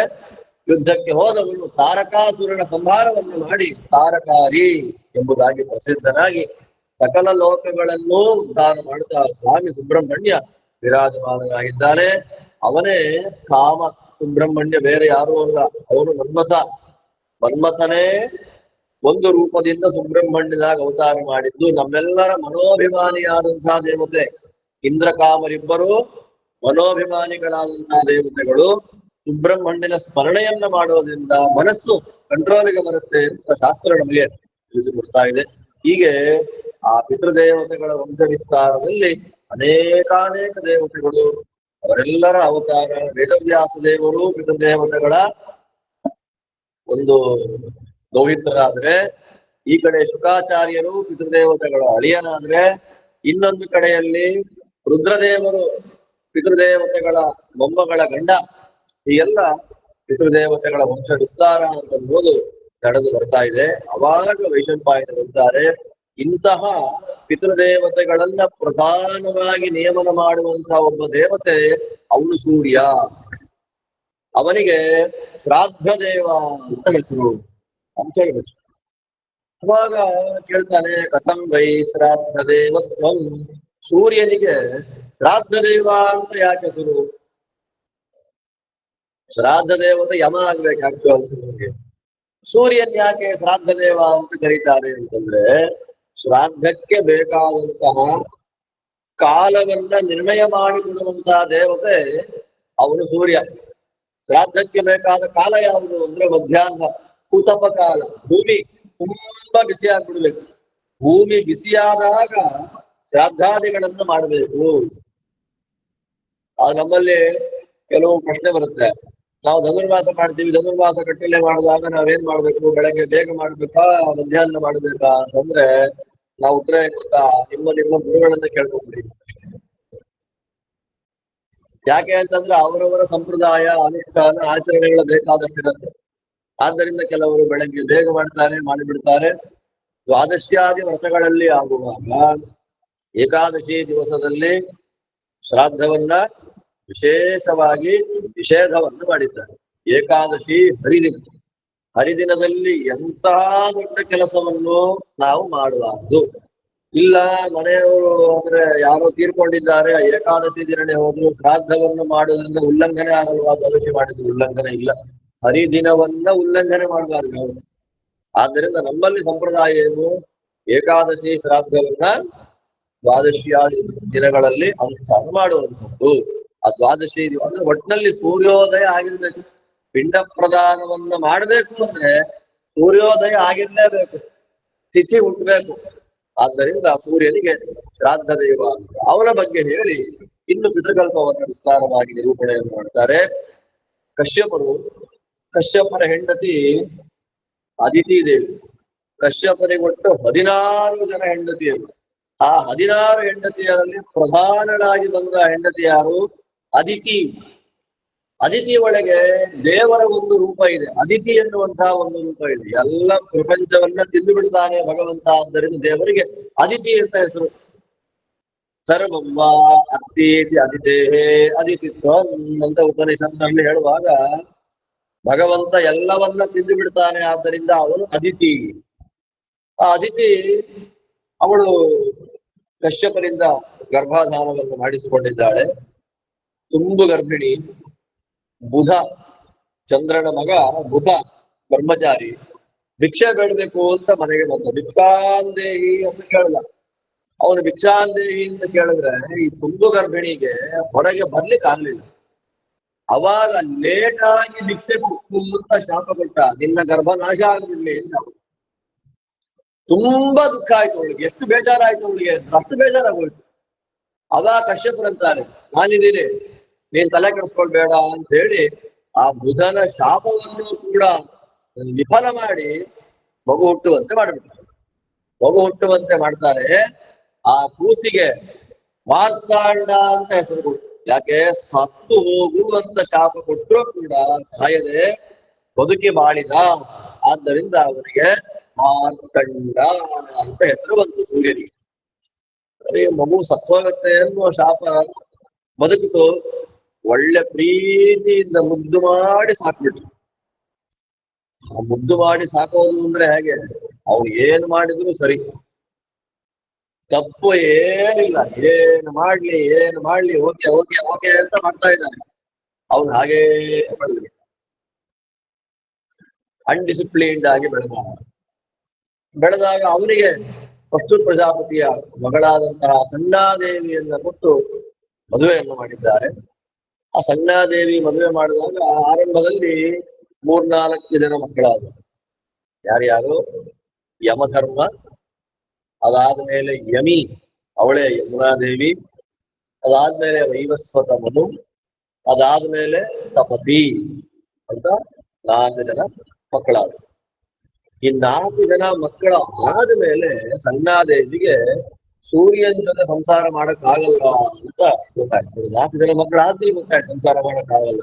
ಯಾಕೆ ಸಂಸಾರ ಮಾಡಕ್ ಆಗಲ್ಲ? ಸೂರ್ಯ ತುಂಬಾ ಬಿಸಿ, ತಪನ, ನನಗಾಗಲ್ಲ ಅಂತಂದ. ಅವಳೇನ್ ಮಾಡ್ತಾಳೆ, ಅವಳದ್ದೇ ಒಂದು ಅಂಶ, ಸಾಂಶ ದೇವತೆಗಳಾದ್ದರಿಂದ ಒಂದು ಅಂಶವನ್ನ ತೆಗೆದಿಟ್ಟು, ಛಾಯಾ ಅಂತ ಕರೀತಾರೆ, ತೆಗೆದಿಟ್ಟು, ನೋಡು ನಾನು ಹೋಗ್ತಾ ಇದ್ದೀನಿ ತವ್ರ ಮನೆಗೆ, ಅಪ್ಪನ ಮನೆಗೆ, ಸೂರ್ಯನಿಗೆ ನಾನೇ ನೀನು ಅಂತ ಸಂಸಾರ ಮಾಡ್ಕೊಂಡಿರ್ಬೇಕು, ಎಲ್ಲಿಯೂ ಕೂಡ ಈ ಸೀಕ್ರೆಟ್ ರಿವೀಲ್ ಆಗಬಾರ್ದು ಅಂತ ಸಣ್ಣಾದೇವಿ ಛಾಯಾದೇವಿ ಹೇಳ್ತಾಳೆ. ನನಗೆ ಎಲ್ಲೇ ತನಕ ಸೂರ್ಯ ಬೈದು ಕೂದಲಿಗೆ ಕೈ ಹಾಕೋದಿಲ್ಲ, ಅಲ್ಲಿ ತನಕ ನಾನು ಇದನ್ನ ರಿವೀಲ್ ಮಾಡೋದಿಲ್ಲ. ಆದ್ದರಿಂದ ಪ್ರಧಾನವಾಗಿ ಸ್ತ್ರೀಯರಿಗೆ ಮಾಡುವ ಅಪಚಾರಗಳಲ್ಲಿ ಪ್ರಧಾನವಾದ ಅಪಚಾರ ಯಾವುದು ಅಂದ್ರೆ ಅವರ ಕೂದಲಿಗೆ ಕೈ ಹಾಕೋದು. ಯಾರೇ ಆಗ್ಲಿ ಸ್ತ್ರೀಯರ ಕೂದಲಿಗೆ ಕೈ ಹಾಕಿ ಎಳಿಬಾರದು. ಕೈ ಹಾಕಿ ಎಳೆದವನೇನಾದ? ದುಶ್ಯಾಸನ. ಕಾರಣ ಏನು ಅಂತಂದ್ರೆ ಸ್ತ್ರೀಯರ ಕೂದಲಿನಲ್ಲಿ ತ್ರಿವೇಣಿ ಇರುತ್ತೆ. ಜಡೆ ಹಾಕೊಂತಾರಲ್ಲ, ಈಗ ಯಾರಿರ್ತಾರೆ ನಮಗದು ಗೊತ್ತೇ ಇಲ್ಲ ಎಷ್ಟೋ ಜನಕ್ಕೆ. ಜಡೆ ಹಾಕಿಕೊಳ್ಳುವುದು ಅಂದ್ರೆ ಅರ್ಥ ಏನು? 2 ಕೂದಲನ್ನ ಸೇರಿಸೋದು ಅಂತಂದ್ರೆ ಗಂಗಾ ಯಮುನೆಯರ ಸಂಗಮ ಆಯಿತು. 2 ಕೂದಲನ್ನ ಈಗ ಅಂದ್ರೆ ಸಂಗಮ ಆಯಿತು ಅಂತ ಅದನ್ನ ಪೋಣಿಸಿ ಹಾಕೊಳ್ತಾರಲ್ಲ ಜಡೆನ, ನಾಗವೇಣಿ ಅಂತ ಏನ್ ಕರೀತಾರೆ. ಆ ಜಡೆ ಹಾಕೊಳ್ಳೋದು ಅಂತಂದ್ರೆ ಗುಪ್ತಗಾಮಿನಿಯಾಗಿ ಸರಸ್ವತೀ ದೇವಿ ಇದ್ದಾಳೆ. ಕೈತಲೆಯನ್ನ ಮಾಡಿಕೊಂಡಾಗ ಗಂಗಾ, ಯಮುನೆ, ಸರಸ್ವತಿ ದೊಡ್ಡ ತೀರ್ಥ ಇದೆ. ಆದ್ದರಿಂದ ಸ್ತ್ರೀಯರಿಗೆ ಶಾಸ್ತ್ರ ಆದೇಶ ಮಾಡುತ್ತೆ ಕಂಠಸ್ನಾನ ಮಾತ್ರ. ವಿಶೇಷವಾದ ನಿಯಮ ಇಲ್ಲ ಅಂತಂದ್ರೆ, ಈಗ ಮನೆಯಲ್ಲಿ ಏನೋ ಇದು ಹಬ್ಬಗಳು ಮತ್ತು ಯಾರೋ ತೀರಿಕೊಂಡಿದ್ದಾರೆ ಇತ್ಯಾದಿ ಗ್ರಹಣ ಇದೆಲ್ಲವನ್ನ ಬಿಟ್ಟು ಬಿಡ್ತಾರೆ. ಸ್ತ್ರೀಯರಿಗೆ ಕಂಠಸ್ನಾನ ಮಾತ್ರ ವಿಹಿತ. ಯಾಕೆ ಅಂತಂದ್ರೆ ಗಂಡಸರು ತಲೆ ಸ್ನಾನ ಮಾಡಿದ್ರೆ ಮಡಿ, ತಲೆ ಸ್ನಾನ ಯಾರು ಮಾಡಿಲ್ಲ ಆ ಗಂಡಸರು ಮಡಿ ಅಲ್ಲ. ಕಾಲಗ್ರಾಮಾದಿ ಪೂಜೆಗಳನ್ನು ಮಾಡ್ಲಿಕ್ಕೆ ಬರಲ್ಲ. ಸ್ತ್ರೀಯರಿಗೆ ಕಂಠಸ್ನಾನ ವಿಹಿತ. ಯಾಕೆ ಅಂದ್ರೆ ಅವರ ತಲೆನಲ್ಲೇ ತ್ರಿವೇಣಿ ಇದ್ದಾಳೆ, ಆ ಮಡಿ. ಆದ್ದರಿಂದ ಅವರ ಕೂದಲ ಕೈ ಹಾಕ್ಬಿಟ್ರೆ, ಕೈ ಹಾಕಿ ಹೆಣ್ಣು ಮಕ್ಕಳ ಕೂದಲ ಕೈಗೆ ಬಂತು ಅಂದ್ರೆ ಬ್ರಹ್ಮಹತ್ಯೆ ಅಂತ ಹೇಳ್ತಾರೆ ಶಾಸ್ತ್ರದಲ್ಲಿ. ಆದ್ದರಿಂದ ಕೂದಲಿಗೆ ಕೈ ಹಾಕುವ ನರಕ ನಾನು ಮಾತಾಡಲ್ವಾ. ದ್ರೌಪದಿ ದೇವಿ ಅದೇ ನನ್ನ ಕೂದಲ ಕೈ ಹಾಕ, ನಾನ್ ತಲೆ ಬಾಚ್ಕೊಂಡು ಹಾಗೆ ಬಿಟ್ಟಿದ್ದ ಅವಳು. ಹಾಗೆ ಬಿಡಬಾರ್ದು. ದ್ರೌಪದಿಯ ಪ್ರತಿಜ್ಞೆ, ನಾನು ಮತ್ತೆ ಕೂದಲು ಕಟ್ಟಬೇಕು, ನನಗೆ ಎಣ್ಣೆ ಬೇಕು. ಕೈಗೆ ಯಾವ್ದು ಎಣ್ಣೆ? ದುಶ್ಯಾಸನನ ರಕ್ತವೇ ನನಗೆ ಎಣ್ಣೆ. ಆ ರಕ್ತ ಮೆಚ್ಚಿಕೊಂಡು ನಾನು ಕೂದಲು. ಭೀಕರವಾದ ಪ್ರತಿಜ್ಞೆ. ಅವಾಗ ಏನ್ ಮಾಡ್ತಾರೆ ಭೀಮಸೇನ ದೇವರು? ದುಶ್ಯಾಸನನ ಎದೆಯನ್ನ ಸೀಳಿ ರಕ್ತವನ್ನ ಕುಡಿದಂತೆ ನಾಟಕ ಮಾಡಿ ಅವಳಿಗೆ ಕೊಟ್ಟು ಅವಳ ಕೈಯೇ ಮುರಿದಾಕ್ಬಿಟ್ಟಿದ್ರು. ಎಲ್ಲ ಕಥೆಗಳು. ಆದ್ದರಿಂದ ಸ್ತ್ರೀಯರ ಕೇಶಪಾಶ ಅಂತ ಏನಿದೆ, ಗಂಡಸರು ನಾಶ ಆಗ್ಬೇಕು ಅಂತಂದ್ರೆ ಸ್ತ್ರೀಯರ ಕೇಶ ಕೈ ಹಾಕಿ ಎಳಿಬೇಕು ಅಷ್ಟೇ. ನಾಶಕ್ಕೆ ಪ್ರಧಾನವಾಗಕ್ಕಾಗಲ್ಲ. ಸಂಪತ್ತು, ವಿದ್ಯೆ ಎಲ್ಲ ನಾಶ ಆಗ್ಬಿಡುತ್ತೆ. ಆದ್ದರಿಂದ ಕೈ ಹಾಕುವ ತನಕ ನಾನು ಸುಮ್ಮನೆ ಇರ್ತೀನಿ. ಹೌದು, ಅವಳು ತವ್ರ ಮನೆಗೆ ಬಂದ್ರೆ ಅವರಪ್ಪ ಅಂದ, ಗಂಡನ ಜೊತೆ ಬಂದಿಲ್ಲ ನೀನು ಬರಬೇಡ. ಇಲ್ಲಿ ಗಂಡನ ಮನೆಗೆ ಬರೋ ಹಾಗಿಲ್ಲ. ಅಪ್ಪನ ಮನೆಯಲ್ಲಿ ಅಪ್ಪ ಸೇರಿಸ್ತಾ ಇಲ್ಲ. ಎಲ್ಲಿ ಹೋಗ್ಬೇಕು ಅವಳು? ಆಲೋಚನೆ ಮಾಡಿ ಉತ್ತರ ಕುರುಖಂಡಕ್ಕೆ ಹೊರಟೋದು. ಅಲ್ಲಿ ಒಂದು ಕುದುರೆಯ ರೂಪದಿಂದ ಓಡಾಡ್ಕೊಂಡಿದ್ಲು. ಇಲ್ಲಿ ಸೂರ್ಯ ದೊಡ್ಡ ಸ್ವತ್ತಮ ದೇವತೆ, ಅವನಿಗೆ ಗೊತ್ತಿಲ್ಲ ಅಂತ ಇಲ್ಲ. ನಾಟಕ ಮಾಡ್ತಾ ಇದ್ದಾನೆ. ಛಾಯಾದೇವಿ, ಆ ಛಾಯಾದೇವಿಯಲ್ಲೂ ಕೂಡ ಅನೇಕ ಮಕ್ಕಳಾದ್ರು. ಆ ಮಕ್ಕಳಲ್ಲಿ ಪ್ರಧಾನನಾಗಿ ಬಂದವರು ಯಾರು? ಶನೈಶ್ಚರ. ಅದಾದ ಮೇಲೆ ಇನ್ನೊಬ್ಬ ಸಾವರ್ಣಿ ಅನ್ನುವ ಮಕ್ಕಳಾದ. ಹೀರುವಾಗ ಒಂದ್ ದಿವಸ ದೊಡ್ಡ ಮಗ ಯಮಧರ್ಮನಿಗೆ ಹಸಿವಾಯ್ತು. ಹಸಿವಾದಾಗ ಅಮ್ಮನನ್ನ ಕೇಳಬೇಕು ಅಂತ ಬಂದ. ಅವಳಿಗೆ ಕೋಪ ಒಂದು ಬೈದು ಬಿಟ್ಲು. ಇವನು ಕಾಲು ತೋರಿಸ್ಬಿಟ್ಟ, ಒದಿತೀನಿ ಶಾಪ ಕೊಟ್ಟು, ನಿನ್ನ ಕಾಲಿಗೆ ಹುಳ ಬಂದ್ಬಿಡ್ಲಿ ಅಂತ ಶಾಪ. ಹತ್ತುಕೊಂಡು ಬರ್ತಾರೆ ಯಮಧರ್ಮರಾಜರು. ಅಪ್ಪ ಅಮ್ಮ ಶಾಪ ಕೊಟ್ಟರು. ಸೂರ್ಯ ಅಂತಾನೆ, ತಾಯಿ ಶಾಪ ಕೊಡೋದಿಲ್ಲ.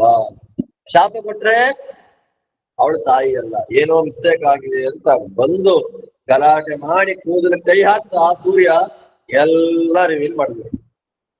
ಅವಾಗ ಸೂರ್ಯ ಸಂಜ್ಞಾದೇವಿ ಹುಡ್ಕೊಂಡು ಉತ್ತರ ಕುರುಖಂಡಕ್ಕೆ ಬಂದ. ಅಲ್ಲಿ ಕುದುರೆ ರೂಪದಿಂದ ಓಡಾಡ್ತಾ ಇದ್ದಾಳೆ. ಓಡಾಡುವಾಗ ಇವನು ಕುದುರೆ ರೂಪದಿಂದ ಅವಳನ್ನ ಸೇರಿಬಿಟ್ಟ. ಸೇರಿದಾಗ ಇನ್ನೇನು ರೇತಸ್ಥಲನ ಆಯಿತು. ಅವಳಿಗೆ ಬೇರೆ ಯಾವುದು ಕುದುರೆ ಅನ್ಕೊಂಡು ಭಯದಿಂದ ಮೂಗಿಂದ ರೇತಸ್ಸು ಹೊರಗಾಗ್ತಾಳೆ. ಆಗ ಹುಟ್ಟಿ ಬಂದ ಮಹಾನುಭಾವರೇ ಅಶ್ವಿನಿ ದೇವತ. ರಾಮ ಮತ್ತು ಕೃಷ್ಣ ಈ ಎರಡೂ ಭಗವದ್ ರೂಪಗಳ ಸನ್ನಿಧಾನ ಪಾತ್ರಗಳಾದ ಮಹಾನುಭಾವರಾದ ಅಶ್ವಿನಿ ದೇವತೆಗಳ ಜನ್ಮ ಹೀಗಾಯ್ತು. ಆಗ ಸಂಜ್ಞಾದೇವಿ ಗೊತ್ತಾಯ್ತು, ಬಂದವನು ಸೂರ್ಯ, ತಪ್ಪಾಯ್ತು ಅಂತ ಎಲ್ಲ ರೆಡಿ ಆಯ್ತು. ಮತ್ತೆ ಇನ್ನ ಸಂಸಾರ ಮಾಡೋದು ಹೇಗೆ ಅಂದಾಗ ಷಷ್ಠು ಪ್ರಜಾಪತಿ ವಿಶ್ವಕರ್ಮ ಬಂದು, ನೋಡಪ್ಪ ಮುದ್ದಾಗಿ ಬೆಳೆದಿದ್ದೆ, ಎಲ್ಲೆಲ್ಲೋ ಇದೆ ನಿಂದು ಕಿರಣಗಳು, ನಿಂದು ರೆಡಿ ಮಾಡ್ತೀನಿ ನಾನು ಅಂತ ಒಳ್ಳೆ ಮಂಡಲಾಕಾರವಾಗಿ ಸೂರ್ಯನ ರೆಡಿ ಮಾಡಿದ್ದಾನೆ. ಬಿಸಿ ಕಡಿಮೆ ಆಯ್ತು. ಬಿಸಿ ಕಡಿಮೆ ಆದ್ಮೇಲೆ ಸೂರ್ಯ ಸಂಜ್ಞಾದೇವಿಯ ಜೊತೆಯಲ್ಲಿ ವಿಶೇಷವಾಗಿ ಸಂಸಾರವನ್ನ ಮಾಡಿಕೊಂಡಿದ್ದ. ಛಾಯಾದೇವಿ ಎಲ್ಲೋದ್ಲು? ಹಾಬ, ಅವಳ ಹೆಸರು ಹೇಳಲೇ ಇಲ್ಲ. ಛಾಯಾದೇವಿ ಏನಾದ್ಲು ಅಂತ ಹೇಳಲೇ ಇಲ್ಲ. ತಾತ್ಪರ್ಯ ಏನು? ಛಾಯಾದೇವಿಯ ರೂಪ ಸಂಜ್ಞೆಯಲ್ಲಿ ಐಕ್ಯ ಆಯ್ತು ಅಂತ ನಾವು ಚಿಂತನೆ ಮಾಡಬೇಕಾಗತ್ತೆ. ಹೀಗೆ ಯಮಧರ್ಮರಾಜ, ಯಮಿ, ತಪತಿ, ಶನೈಶ್ಚರ, ವೈವಸ್ವತ, ಸಾವರ್ಣಿ ಮತ್ತು ಅಶ್ವಿನಿ ದೇವತೆಗಳು ಈ ಎಲ್ಲ ಮಕ್ಕಳುಗಳನ್ನ ಪಡೆದ ಸೂರ್ಯ ವಿರಾಜಮಾನವಾಗಿದ್ದಾನೆ. ಅದರಲ್ಲಿ ಯಮಧರ್ಮನಿಗೆ ಏನು ಕೊಟ್ಟು ಜವಾಬ್ದಾರಿ? ದಕ್ಷಿಣ ದಿಕ್ಕಿಗೆ ಅಭಿಮಾನಿಯಾಗು, ಪುಣ್ಯ ಪಾಪಗಳಿಗೆ ನಿಯಾಮಕನಾಗು ನೀನು. ಆದ್ದರಿಂದ ಯಮಧರ್ಮರಾಜನಿಗೆ ಪಂಡಿತರು, ಪಾಮರರು, ಶ್ರೀಮಂತರು ಅನ್ನೋ ಭೇದ ಇಲ್ಲವೇ ಇಲ್ಲ. ಅವ್ರು ನೋಡೋದು ಒಂದೇ, ಯಾರು ತಪ್ಪು ಮಾಡ್ತಾರೆ ಅವರಿಗೆ ಶಿಕ್ಷೆ. ಆದ್ದರಿಂದ ಅವರಿಗೆ 84 ಲಕ್ಷ ನರಕ ಲೋಕಗಳ ಆಧಿಪತ್ಯವನ್ನ ಯಮಧರ್ಮರಾಜರಿಗೆ ಕೊಟ್ರು. ತಪ್ಪು ಮಾಡಿದವರಿಗೆ ಶಿಕ್ಷೆಯನ್ನು ಕೊಡುವುದು. 4 ಬಾಗಿಲಿದೆ ಅವ್ರ ಮನೆಗೆ, 4 ಬಾಗಿಲಿದೆ.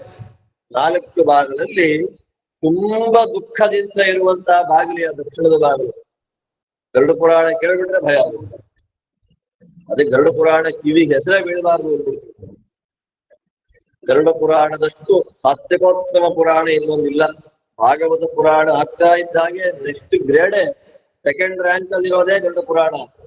ದೇವರಂತಾರೆ, ದಕ್ಷಿಣ ದಿಕ್ಕಿನಲ್ಲಿ ಪ್ರವೇಶ ಯಾರಿಗೆ ಅಂದ್ರೆ ನಾವ್ ಯಾರು ದಕ್ಷಿಣ ದಿಕ್ಕಿನಲ್ಲಿ ಪಾಪಿನ ಯಾರ್ಯಾರು ಅಂತ ಹೇಳಿ, ಯಾರು ದೇವಸ್ಥಾನ ಹೊಡಿತಾರೆ, ಅಶ್ವತ್ಥ ಮರವನ್ನ ಕಡಿತಾರೆ, ಬ್ರಾಹ್ಮಣರಿಗೆ ಅಪಚಾರ ಮಾಡ್ತಾರೆ, ತೀರ್ಥಕ್ಷೇತ್ರಗಳನ್ನು ಹಾಳು ಮಾಡ್ತಾರೆ, ಅವರಿಗೆ ದಕ್ಷಿಣ ದಿಕ್ಕು.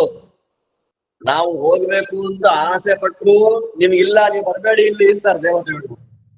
ಒಂದು ಸಲ ಬಾಯಲ್ಲಿ ವಾಯುದೇವರ ಸ್ಮರಣ ಯಾರು ಮಾಡ್ತಾರೆ ಅವರಿಗೆ ದಕ್ಷಿಣ ದಿಕ್ಕಿನಲ್ಲಿ ಪ್ರವೇಶ ಇಲ್ಲ, ಅದಂತೂ ಖಂಡಿತ. ನಾವು ಬರ್ಕೊಂಡ್ಬಿಡ್ಬೇಕು ಅದನ್ನು.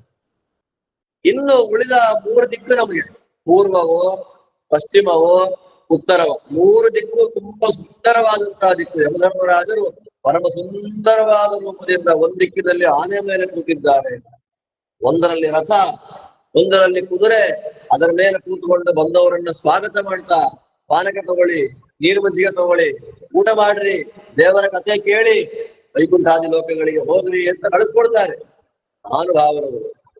ಯಮಧರ್ಮರಾಜರ ಸ್ಮರಣೆ ಅತ್ಯವಶ್ಯವಾಗಿ ಮಾಡಬೇಕು. ಅದಾದ ಮೇಲೆ ಅವರ ತಂಗಿ ಯಮಿ ಕಾಳಿಂದಿ ಮತ್ತು ಯಮುನೆಯಾಗಿ ನದಿಯಾಗಿ ಹರಿದು ಬಿಟ್ಟವಳು. ತಾರತಮ್ಯದಲ್ಲಿ ತುಂಬಾ ಕೆಳಗಿನ ನದಿ ಅದು, ಆದರೂ ಕೂಡ ಉತ್ತಮವಾದಂತಹ ನದಿ. ಗಂಗಾ ಜೊತೆಯಲ್ಲಿ ಸೇರಿಕೊಳ್ತಾಳೆ. ಶ್ರೇಷ್ಠವಾದಂತಹ ನದಿ ಯಮುನಾ ನದಿ, ಕೃಷ್ಣದೇವರು ವಿಹಾರ ಮಾಡಿದ್ದು. ಅದಾದ ಮೇಲೆ ತಪತಿ ನದಿ, ನಿಮಗೆಲ್ಲ ತಾಪಿ ಗೊತ್ತಿರ್ಬೋದು, ಅಂತ ವಿಶೇಷವಾದಂತಹ ನದಿ. ಅದಾದ ಮೇಲೆ ವೈವಸ್ವತ. ಆ ವೈವಸ್ವತ ಮುಖ್ಯವಾಗಿ ಮನ್ವಂತರಾಧಿಪತಿಯಾಗಿ ಇವಾಗ ನಿಂತ್ಕೊಂಡಿದ್ದಾನೆ. ಶನೈಶ್ಚರ ಗ್ರಹಾಧಿಪತಿಯಾಗಿ ಅವನು ನಿಂತುಕೊಂಡು ಎಲ್ಲರ ಪುಣ್ಯ ಪಾಪಗಳನ್ನು ಸೂಚನೆ ಮಾಡ್ತಾ ಇದ್ದಾನೆ. ಸ್ಮರಣ ಮಾತ್ರದಿಂದ ಹರಿಗುರುಗಳಲ್ಲಿ ಭಕ್ತಿಯನ್ನು ಕೊಡುವ ದೇವತೆ ಅವನು ಶನೈಶ್ಚರ. ಅದಾದ ಮೇಲೆ ಸಾವರಣಿ, ನೆಕ್ಸ್ಟ್ ಕಲ್ಪದಲ್ಲಿ ಮನ್ವಂತರದಲ್ಲಿ ಮನುವಾಗಿ ಬರ್ತಾರೆ. ಅಶ್ವಿನಿ ದೇವತೆಗಳು, ಅವರಿಬ್ಬರು ಕೂಡ ದೇವತೆಗಳ ವೈದ್ಯರಾಗಿ ಬಂದರು. ಅವರಿಗೆ ಪಾಪ ಪಂಕ್ತಿ ಇಲ್ಲ. ಯಾಕೆ ಪಂಕ್ತಿ ಇಲ್ಲ? ಡಾಕ್ಟರ್ಸ್ಗೆ ಪಂಕ್ತಿ ಇಲ್ಲ ಅಂತ ಶಾಸ್ತ್ರದಲ್ಲಿ ಹೇಳ್ಬಿಟ್ಟು ಕಷ್ಟ ಆಗೋಗ್ತಾರೆ. ಆಚಾರ್ಯಗೆ ಪಂಕ್ತಿ ಇಲ್ಲ ಅಂತ ಅವಾಗ ಸೋಮಾಹುತಿ ಇಲ್ಲ ಅವರಿಗೆ.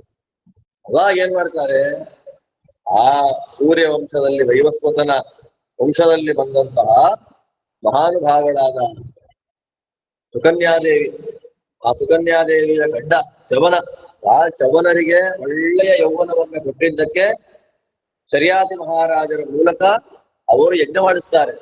ಯಜ್ಞ ಮಾಡಿಸಿ ಅಶ್ವಿನಿ ದೇವತೆಗಳಿಗೆ ಸೋಮಾಹುತಿಯನ್ನ ಕೊಡಬೇಕು ಅಂದಾಗ ಇಂದ್ರ ವಜ್ರ ಹಾಕ್ತಾನೆ. ಇಂದ್ರದೇವರ ಕೈಯೇ ಅಲ್ಲೇ ಮಾಡಿಸ್ಬಿಟ್ರು. ಅವತ್ತಿನಿಂದ ಎಲ್ಲ ದೇವತೆಗಳ ಪರ್ಮಿಷನ್ ತಗೊಂಡು ಅಶ್ವಿನಿ ದೇವತೆಗಳಿಗೆ ಸೋಮದ ಆಹುತಿಯನ್ನ ಕೊಟ್ರು ಅನ್ನುವಂತಹ ಉಲ್ಲೇಖ ಇಲ್ಲಿ ಬರುತ್ತೆ. ಅಂತಹ ಶ್ರಾದ್ದ ದೇವನಾದ ಸೂರ್ಯನ ವಂಶದಲ್ಲಿ ಬಂದ ವೈವಸ್ವತ ಅವನು ಶ್ರಾದ್ದ ದೇವ.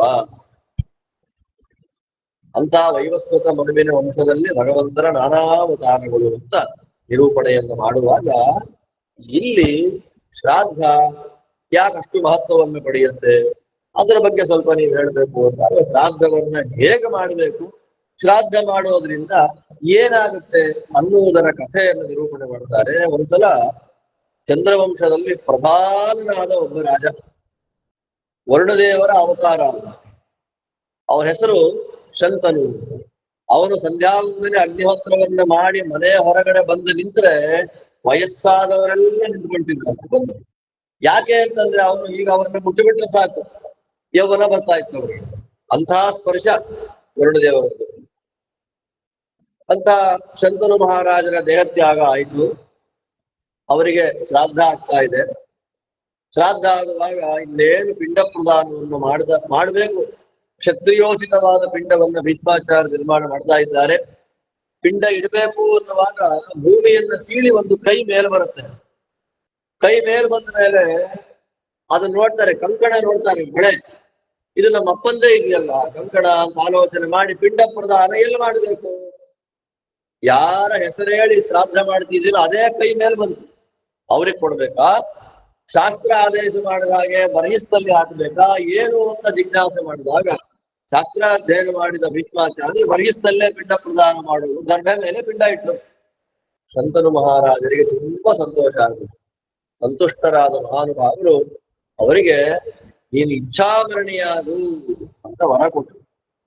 ಆಮೇಲೆ ಇನ್ನೇನು ಬೇಕೋ ಕೇಳು, ಇಲ್ಲ ನಿನ್ನ ಕೈ ಮೇಲೆ ಬಂದ್ರು ಕೂಡ ನಾನು ದರ್ಭೆಯಲ್ಲಿಟ್ಟು ಸಂತೋಷ ಆಯ್ತು, ಈಗ ಶ್ರಾದ್ದದ ಮಹತ್ವವನ್ನು ಹೇಳು ಅಂದಾಗ ಅವ್ರು ಹೇಳಿದ್ದು ಒಂದೇ ಮಾತು, ಪಿತೃೋನುದ್ದೇಶ್ಯ ವಿಪ್ರೇಭ್ಯ ದತ್ತಂ ಶ್ರಾದ್ದ ಉದಾಹರಣ. ಪಿತೃಗಳನ್ನ ಉದ್ದೇಶ ಮಾಡಿಕೊಂಡು ಬ್ರಾಹ್ಮಣರಿಗೆ ಏನೇ ಕೊಡ್ಲಿ ಅದೇನಾಗುತ್ತೆ? ಶ್ರಾದ್ದ. ಆದ್ದರಿಂದ ಶ್ರಾದ್ದದ ದಿವಸ ವಿಶೇಷವಾಗಿ ಹಿರಿಯರಿಗೆ ಸದ್ಗತಿ ಆಗ್ಲಿ ಎನ್ನುವ ಸಂಕಲ್ಪವನ್ನು ಮಾಡಿಕೊಂಡು ಬ್ರಾಹ್ಮಣರಿಗೆ ಏನಾದ್ರೂ ಕೊಟ್ರೆ ನಿಜವಾಗಿ ಶ್ರಾದ್ದ ಆಗಿತ್ತಪ್ಪ ಅಂತ ಹೇಳಿ ಒಂದು ಮಾತು ಅಂತಾರೆ, ಪಿತೃಗಳಿಗೆ ಕೋಪ ಅನ್ನೋದು ಬರೋದಿಲ್ಲ, ಪಿತೃಗಳು ಬೇಜಾರು ಮಾಡ್ಕೊಳ್ಳೋದಿಲ್ಲ. ಆ ಪಿತೃದೇವತೆಗಳಿಗೆ ಯಾವಾಗಲೂ ಸಂತೋಷ ಆಗ್ತಾ ಇರುತ್ತೆ. ನಾವ್ ಏನೇ ಮಾಡ್ಲಿ, ನಮ್ಮ ಮನೆಯಲ್ಲಿ ಏನೇ ಒಳ್ಳೆ ಕೆಲಸ ಆಗ್ಲಿ, ಇದೇ ಹರಿವಂಶ ಆಗತ್ತೆ ಪ್ಲಾನ್ ಮಾಡಿದೀವಿ ಅಂತಂದಾಗ ನೀವು ಯಾವತ್ತು ಹರಿವಂಶ ಮಾಡ್ಬೇಕು ಅಂತ ಪ್ಲಾನ್ ಮಾಡ್ಕೊಂಡಿದ್ದೀರೋ ಅವತ್ತೇ ಪಿತೃದೇವತೆಗಳು ಕಾಯ್ತಾ ಇರ್ತಾರೆ. ನಮಗೆ ಒಳ್ಳೆ ಕೆಲಸ ಮಾಡ್ತೀರಿ ನೀವು, ಒಳ್ಳೆ ಶ್ರವಣ ಆಗತ್ತೆ ನನಗೆ ಅಂತ ಕಾಯ್ತಾ ಇರ್ತಾರೆ. ನೀವು ಆಗುವ ಸಪ್ತಾಹ ಅಂತಂದ್ರೆ ಯಾವತ್ತು ಪ್ಲಾನಿಂಗ್ ಅವತ್ತೇ ಬಂದು ಕೂತ್ಕೊಂಡ್ಬಿಡ್ತಾರೆ. ಕಾಶಿ ಯಾತ್ರೆ ಮಾಡಿಬಿಟ್ರೆ ಅವ್ರು ಕಾಯ್ತಾ ಇರ್ತಾರೆ. ಗಯಾ ಯಾತ್ರೆ ಮಾಡ್ಬೇಕು ಅಂದ್ರೆ ಗಯಾ ಯಾತ್ರೆ ಮಾಡ್ತಾ ನೀವು ಅಂತ ಕಾಯ್ತು ಟ್ರೈನ್ ಟಿಕೆಟ್ ಬುಕ್ ಆಗಿರಲ್ಲ, ಇವ್ರು ಬುಕ್ ಆಗಿರ್ತಾರೆ ಆಗ್ಲೇ. ಯದ್ಯಾತ್ರಾ ಪಿತೃಮಂಡಲಸ್ಯ ತನತೆ ವೈಕುಂಠ ಯಾತ್ರಾ ಪರ ಅಂತಾರೆ ವಾದರಾಜ ಸ್ವಾಮಿಗಳು ಗಯಾ ಕ್ಷೇತ್ರದ ವರ್ಣನೆ ಮಾಡ್ಬೇಕಾದ್ರೆ. ಆದ್ದರಿಂದ ನಾವು ಏನೇ ಮಾಡ್ಲಿ ಇವತ್ತು ನಾವು ನಿಂತಿರುವುದು ಎಲ್ಲವೂ ಅವರ ಅನುಗ್ರಹದಿಂದ. ಅವರು ಕೊಟ್ಟ ದೇಹವೇ ನಮ್ಗೆ ಇಲ್ಲ ಅಂದ ಮೇಲೆ ನಾವ್ ಏನ್ ಸಾಧನೆ ಮಾಡ್ತಾ ಇದ್ವಿ? ದಾನ, ಪಾಠ, ಜಪ, ಶ್ರೀಮಂತಿಕೆ, ವೈಭವ ನಮ್ಗೆಲ್ಲಾ ಗೊತ್ತಿರುವುದು ಯಾರಿಂದ? ಅವರು ಕೊಟ್ಟ ದೇಹದಿಂದ. ಆದ್ದರಿಂದ ಅವರಿಗೆ ಕೃತಜ್ಞತೆಯನ್ನು ಸಮರ್ಪಣೆ ಮಾಡಬೇಕಾದ್ದು ಪ್ರತಿಯೊಬ್ಬರ ಅತ್ಯವಶ್ಯವಾದಂತಹ ಕರ್ತವ್ಯ. ಅವರಿಗೆ ಕೋಪವೇ ಬರಲ್ಲ ಅಂತಂದ ಮೇಲೆ ಅಂತಹ ಶ್ರಾದ್ದವನ್ನು ಮಾಡುವುದರಿಂದ ಏನು ಫಲ ಬರುತ್ತೆ ಅನ್ನೋದಕ್ಕೊಂದು ಕಥೆ. ಪೂಜನೀಯ ಉಪಾಖ್ಯಾನ ಅಂತ ಅದನ್ನು ಕರೀತಾರೆ. ಒಂದು ಪಕ್ಷಿ, ಆ ಪಕ್ಷಿ ಹೆಸರು ಪೂಜನೀಯ ಪಕ್ಷಿ ಅಂತ. ಬ್ರಹ್ಮದತ್ತ ರಾಜನ ಮನೆಯಲ್ಲಿತ್ತು. ಆ ರಾಜ ಈ ಪಕ್ಷಿ ಒಟ್ಟಿಗೆ ಬೆಳೆದವರು. ರಾಜನಿಗಾದ್ರೆ ಹೊರಗಡೆ ಹೋಗೋದಿಲ್ಲ. ಈ ಪಕ್ಷಿ ಬೆಳಗ್ಗೆಯಿಂದ ಸಾಯಂಕಾಲ ತನಕ ಹೊರಗಡೆ ಎಲ್ಲ ತಿರುಗಿ ಅಲ್ಲಿ ಏನೇ ಇಂಪಾರ್ಟೆಂಟ್ ನ್ಯೂಸ್ ಇದೆ ಅದನ್ನೆಲ್ಲ ರಾತ್ರಿ ಬಂದು ಹೇಳೋದು ರಾಜನಿಗೆ. ಆ ಊರಲ್ಲಿ ಹೀಗಾಯ್ತು, ಈ ಊರಲ್ಲಿ ಹೀಗಾಯ್ತು, ಎಲ್ಲ ಆಯ್ತು. ಅದೇ ಉಡುಪಿನಲ್ಲಿ ಹೊಸಬೀದಿಲಿ 8 ಮಠ ಇದೆ ಅಲ್ವಾ, ಕೆಲವರು 8 ಮಠಕ್ಕೆ ಹೋಗಿ ನ್ಯೂಸ್ ಅನ್ನೆಲ್ಲ ಕಲೆಕ್ಟ್ ಮಾಡ್ಕೊಂಡು ಬಂದು ಕಟ್ಟೆ ಮೇಲೆ ಕೂತ್ಕೊಂಡು ಮಾತಾಡ್ತಾ ಇರ್ತಾರೆ, ಬನ್ನಿ ಬನ್ನಿ ಅಂತ. ಉಡುಪಿಯಲ್ಲಿ ಅವರಿಗೆ ಪೂಜನೀಯ ಪಕ್ಷಿ ಅಂತಾನೆ. ಆ ತರ ಪೂಜನೀಯ ಪಕ್ಷಿ ಎಷ್ಟಿದೆ ಉಡುಪಿಯಲ್ಲಿ, 100 ಪೂಜನೀಯ ಪಕ್ಷಿಗಳಿದೆ. ಆದ್ದರಿಂದ ಯಾರ ಹತ್ರನೂ ಮಾತಾಡ್ಬೇಕಾ ಸ್ವಲ್ಪ ಜಾಗ್ರತೆಯಾಗಿ ಮಾತಾಡ್ಬೇಕು. ಉಡುಪಿಯಲ್ಲಿ ಒಂದು ಮಾತಿದೆ, ನೀನ್ ಹೋಗ್ತೀಯಾ ದರ್ಶನ ಮಾಡ್ತೀಯಾ ಮನೆ ಹೋಗ್ತೀಯಾ ಹೊರಟೋಗ್ದು. ಸುಮ್ಮನೆ ಅಲ್ಲಿ ಕಟ್ಟೆ ಮೇಲೆ ಕೂತ್ಕೊಂಡು ಮಾತಾಡಿದ್ರೆ ನಾಳೆ ಬೆಳಗ್ಗೆ ಟಾಪಿಕ್ ನ್ಯೂಸ್ ನೀನೇ ಆಗ್ಬಿಡ್ತೀಯ ಅಲ್ಲಿ. ಪೂಜನೀಯ ಪಕ್ಷಿ ಅಂದ್ರೆ ಊರಿನ ನ್ಯೂಸ್ ಅನ್ನೆಲ್ಲ ಕಲೆಕ್ಟ್ ಮಾಡಿ ಒಬ್ಬರಿಗೆ ಹೇಳೋದು. ಅದು ಹೇಳ್ತಾ ಇತ್ತು. ಅದು ಎಲ್ಲಾ ಊರಲ್ಲೂ ಇರುತ್ತೆ, ಬರೀ ಉಡುಪಿಯಲ್ಲಿ ಮಾತ್ರ ಅಂತಲ್ಲ. ನಾವು ಉಡುಪಿಯಲ್ಲೇ ಓದಿದ್ದಾದ್ದರಿಂದ ಅಲ್ಲೇ ಗೊತ್ತು ಹೇಳಿದೆ. ಇಷ್ಟಾದ್ಮೇಲೆ ಪ್ರತಿ ಸಾಯಂಕಾಲ ಅದು ಹೇಳ್ತಾ ಇತ್ತು. ಅವನಿಗೂ ಮದುವೆ ಆಯ್ತು, ಈ ಪಕ್ಷಿಗೂ ಮರಿಗಳಾಯ್ತು. ಒಂದ್ ದಿವಸ ಅದು ಹೊರಗಡೆ ಹೋಗಿದೆ. ಹೊರಗಡೆ ಹೋದಾಗ ಇವನ ಮಗು ಆಟ ಆಡ್ತಾ ಇದೆ. ಆಟ ಆಡುವಾಗ ಅದರ ಮರಿಯನ್ನ ಕೈ ಬೇಕು ಅಂತಿಲ್ಲ ಇಟ್ಕೊಂಡ ಕೈಯಲ್ಲಿ, ಹೀಗಂದ ಪಾಪ ಸತ್ತೇ ಹೋಯ್ತು. ಅವನಿಗೆ ತುಂಬಾ ದುಃಖ, ಅಯ್ಯೋ ಮರಿ ಹೊರಟೋಯ್ತಲ್ಲ, ಏನ್ ಉತ್ತರ ಕೊಡೋದು? ಸಾಯಂಕಾಲ ಅದು ಹುಳ ತಂದಿದೆ, ಶಬ್ದ ಮಾಡ್ತಿದೆ, ಮರಿ ಶಬ್ದ ಮಾಡೋದ್ ಕೇಳ್ತಾ ಇಲ್ಲ, ಏನೋ ಅವಘಡ ಆಗಿದೆ ಅಂದ್ಕೊಂಡು ದುಃಖದಿಂದಿದ್ದಾಗ ರಾಜ ಬಂದ, ನನ್ನ ಮಗ ತಪ್ಪು ಮಾಡಿ ನಿನ್ನ ಮರಿಯನ್ನ ತಂದುಬಿಟ್ಟ, ದಯಮಾಡಿ ಕ್ಷಮಿಸು ಅಂದಾಗ ಆ ಪಕ್ಷಿಗೆ ಸಿಟ್ಟು ಬಂದು ಮಗುವಿನ ಕಣ್ಣನ್ನು ಕುಕ್ಕು ಬಿಡ್ತು. ಉಕ್ಕಿ ಹಾರಿ ಹೋಗ್ಬೇಕು ಅನ್ನುವಾಗ ರಾಜ ಅಂತಾನೆ, ನಿನ್ನ ಮಗುವನ್ನ ಕೊಂದಿದ್ದಕ್ಕೆ ನನ್ನ ಮಗು ಕಣ್ಣನ್ನ ಕುಕ್ಕಿಬಿಟ್ಟೆ, ಸರಿ ಹೋಯ್ತಲ್ಲ, ಅಲ್ಲಿಗೆ ಒಟ್ಟಿಗೆ ವಾಸ ಮಾಡು, ಫ್ರೆಂಡ್ಸ್ ಆಗಿರೋಣ ಅಂದಾಗ ಅದು ಹೇಳ್ತೋ ಇಲ್ಲ, ಚಾನ್ಸೇ ಇಲ್ಲ ನಮ್ಗೆ. ಒಂದು ಸಲ ಫ್ರೆಂಡ್ಶಿಪ್ ಹೋಯ್ತು ಅಂದ್ರೆ, ಅಪನಂಬಿಕೆ ಬಂತು ಅಂದ್ರೆ, ವಿಶ್ವಾಸ ಹೋದ್ರೆ ಅದು ಹೋದಾಗೆ ಲೆಕ್ಕ ಅಂತ ಶುಕ್ರ ನೀತಿಯನ್ನ ಉಪದೇಶ ಮಾಡುತ್ತೆ. ನಮ್ಮಲ್ಲಿ ಬೇಕಾದಷ್ಟು ನೀತಿಗಳಿದೆ. ಅದರಲ್ಲಿ ಬೈಫರ್ಕೇಟ್ ಮಾಡುವಾಗ ಎರಡು ಪ್ರಧಾನವಾದ ನೀತಿ ಅಂತ ಬೈಫರ್ಕೇಟ್ ಮಾಡ್ತಾರೆ. ಆ ಎರಡು ನೀತಿಗಳು ಮಹಾಭಾರತದಲ್ಲೇ ಬರುತ್ತೆ. ಯಾವುದದು? ಒಂದು ಆದಿ ಪರ್ವದಲ್ಲಿ ಬರುವಂತಹ ನೀತಿ ಯಾವುದು? ಶುಕ್ರ ನೀತಿ, ಅದೇ ಕಣಿಂಕ ನೀತಿ. ಎರಡನೇ ನೀತಿ ಯಾವುದು? ಉದ್ಯೋಗ ಪರ್ವದಲ್ಲಿ ಧೃತರಾಷ್ಟ್ರನಿಗೆ ಉಪದೇಶ ಮಾಡುವಂತಹ ನೀತಿ, ಅದು ವಿದುರ ನೀತಿ. ಆ ವಿದುರ ನೀತಿಯಂತೆ ಫಾಲೋ ಮಾಡಬೇಕಾದ್ರು ನಮ್ಮ ಕರ್ತವ್ಯ. ಕಣಿಂಕ ನೀತಿ ಅದು ನಮಗಲ್ಲ. ಕಣಿಂಕ ನೀತಿ ಅಂದ್ರೆ ಏನ್ ಗೊತ್ತಾ? ಇವತ್ತು ಗೌರ್ಮೆಂಟ್ ಎಲ್ಲ ಮಾಡ್ತಾರಲ್ಲ, ಅದೇ ಕಣಿಂಕ ನೀತಿ. ದೇವರು ಇದ್ದಾರೆ ಅದು ನಂಬಿಕೆ ಇಲ್ಲ, ಆದ್ರೂ ದೇವಸ್ಥಾನಕ್ಕೆ ಹೋಗಿ ನಮಸ್ಕಾರ ಮಾಡುತ್ತೆ. ಯಾಕೆ? ಓಟ್ ಬರುತ್ತೆ. ಬೆಳಗ್ಗೆ ಸಾಯಂಕಾಲ ತನಕ ಬೈತಾರೆ ನೋಡಿ. ಇವತ್ತು ಕೂಡ ಅವ್ನು ಯಾವನು, ಅವನ ಮಗ ex-CM ಮಗ ಇವತ್ತು ಕೂಡ ಅಲ್ಲಿ ನಿಂತ್ಕೊಂಡು ಸನಾತನ ಧರ್ಮ ಎರಾಡಿಕೇಟ್ ಮಾಡಬೇಕು ಅಂತ ಇವತ್ತು ಹೇಳಿದ್ದಾನೆ. ದೇವರಷ್ಟು ತೊಂದರೆ ಕೊಟ್ಟರು ಅಂದ್ರೆ ಸನಾತನ ಧರ್ಮದ ಮೇಲೆ ದ್ವೇಷ. ಇವರೆಲ್ಲ ಕಣಿಂಕ ನೀತಿಯನ್ನ ಫಾಲೋ ಮಾಡ್ಬೇಕು ಅಂತವ್ರೆ. ಅವರಮ್ಮ ಸುತ್ತದೇವರ ಗುಡಿನೇ ಇಲ್ಲ. ಮಹಾಭಾರತ ಯಾವತ್ತಿಗೂ ಸುಳ್ಳಲ್ಲ. ನಾನ್ನ ಕಣಿಂಕೈತಿ ಚಾಸುರಕೋ ದ್ವಿಜೋಭೂತ್ ಶಿಷ್ಯ ಸುರೇತರ ಗುರೋ ಶಕುನೇರ್ ಗುರುಸಹ. ನಿರ್ಣಯದಲ್ಲಿ ಹೇಳ್ತಾರೆ ಆಚಾರ್ಯರು, ಶುಕ್ರಾಚಾರ್ಯರ ಶಿಷ್ಯ ಕಣಿಂಕ, ಶಕುನಿಯ ಗುರು. ಅವನನ್ನ ಕರ್ಕೊಂಡು ಬಂದು ಉಪದೇಶ ಮಾಡಿದ್ದ.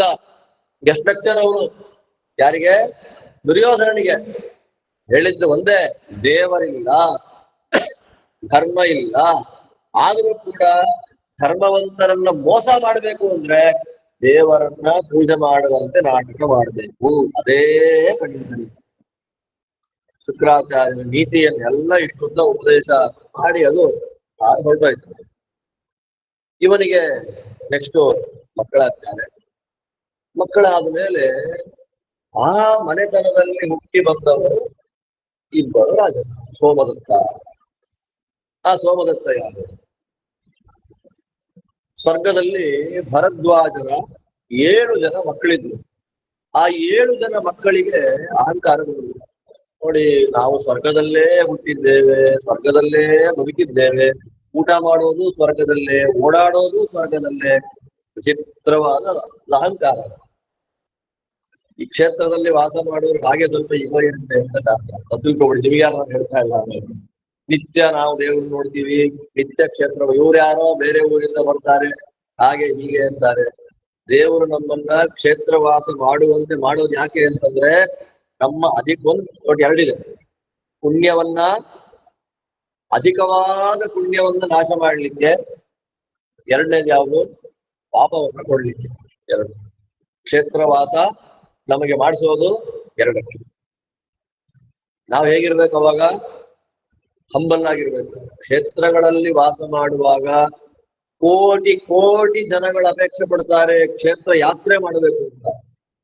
ಅವ್ರು ಯಾರಿಗೂ ಸಿಗದೆ ಇರತಕ್ಕಂತಹ ಭಾಗ್ಯ ನಮಗೆ ಕ್ಷೇತ್ರದಲ್ಲೇ ವಾಸ ಮಾಡುವಂತ ಯೋಗ್ಯತೆಯನ್ನ ಕೊಟ್ಟಿದ್ದಾರೆ ಹರಿಗುರುಗಳು. ಬೆಳಗೆದ್ದು ನೋಡಿದ್ರೆ ಗೋಪುರ ಕಾಣುತ್ತೆ. ಉಸಿರಾಡೋದೇ ಕಾವೇರಿ ನದಿಯ ಮೇಲೆ. ಕಾವೇರಿ ಜಲ ಸೋಕಿದ ವಾತ ಸಂಗದಿ ಏಸು ಪಾಪಗಳು ಪಡೆದವೋ ಎಣೆಗಾಣೆ ಅಂತಾರೆ ದಾಸರು.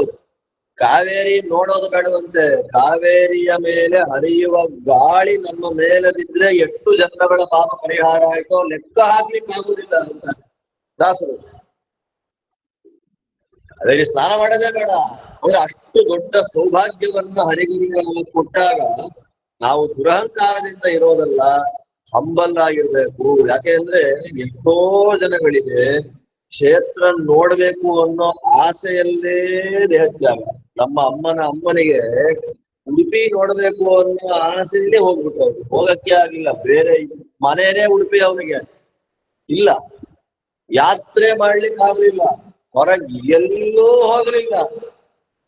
ಅವರ ಒಂದು ಪುಣ್ಯ ವಿಶೇಷದಿಂದ ವರ್ಷಕ್ಕೊಂದು 10 ಸಲ ಆದ್ರೂ ಶ್ರೀರಂಗ ಕ್ಷೇತ್ರಕ್ಕೆ ನಾನು ಬರ್ತೀನಿ.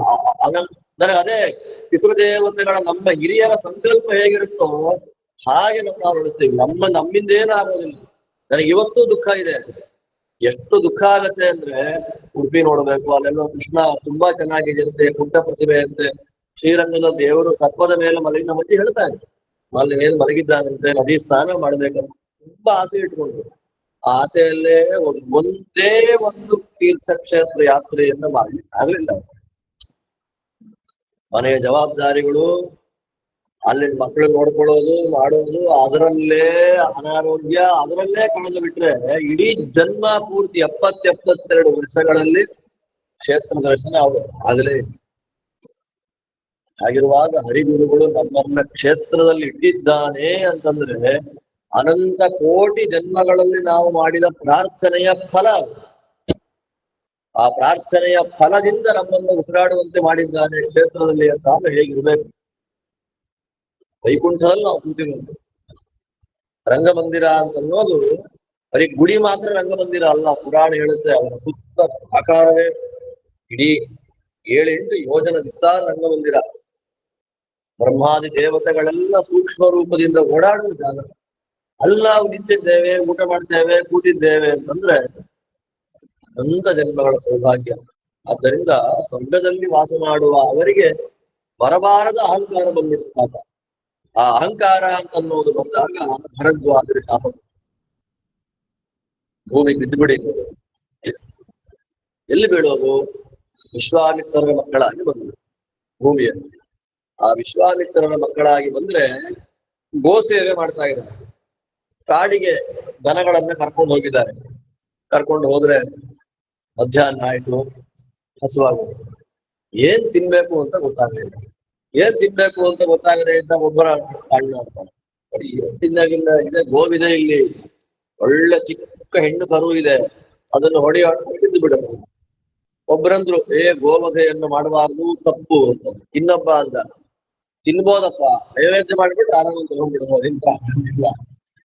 ಸರಿ, ಹಸಿವಾಗಿದೆ, ಒಟ್ಟಲ್ಲಿ ತಿಂದು ಬಿಡೋಣ ಅಂತ ಪ್ಲಾನ್ ಮಾಡಿ ಆ ಹೆಣ್ಣು ಕರುವನ್ನ, ಚಿಕ್ಕ ಹೆಣ್ಣು ಕರು ಹೊಡೆದ್ರು, ಚರ್ಮವನ್ನೆಲ್ಲ ತೆಗೆದ್ರು, ಮಾಂಸವನ್ನ ತೆಗೆದ್ರು, ತೊಳೆದ್ರು, ಪಿತೃದೇವತೆಗಳಿಗೆ, ದೇವರಿಗೆ ಸಮರ್ಪಣೆ ಮಾಡಿ, ಪಿತೃದೇವತೆಗಳಿಗೆ ನೈವೇದ್ಯ ಮಾಡಿ ತಿಂದೇಬಿಟ್ಟು.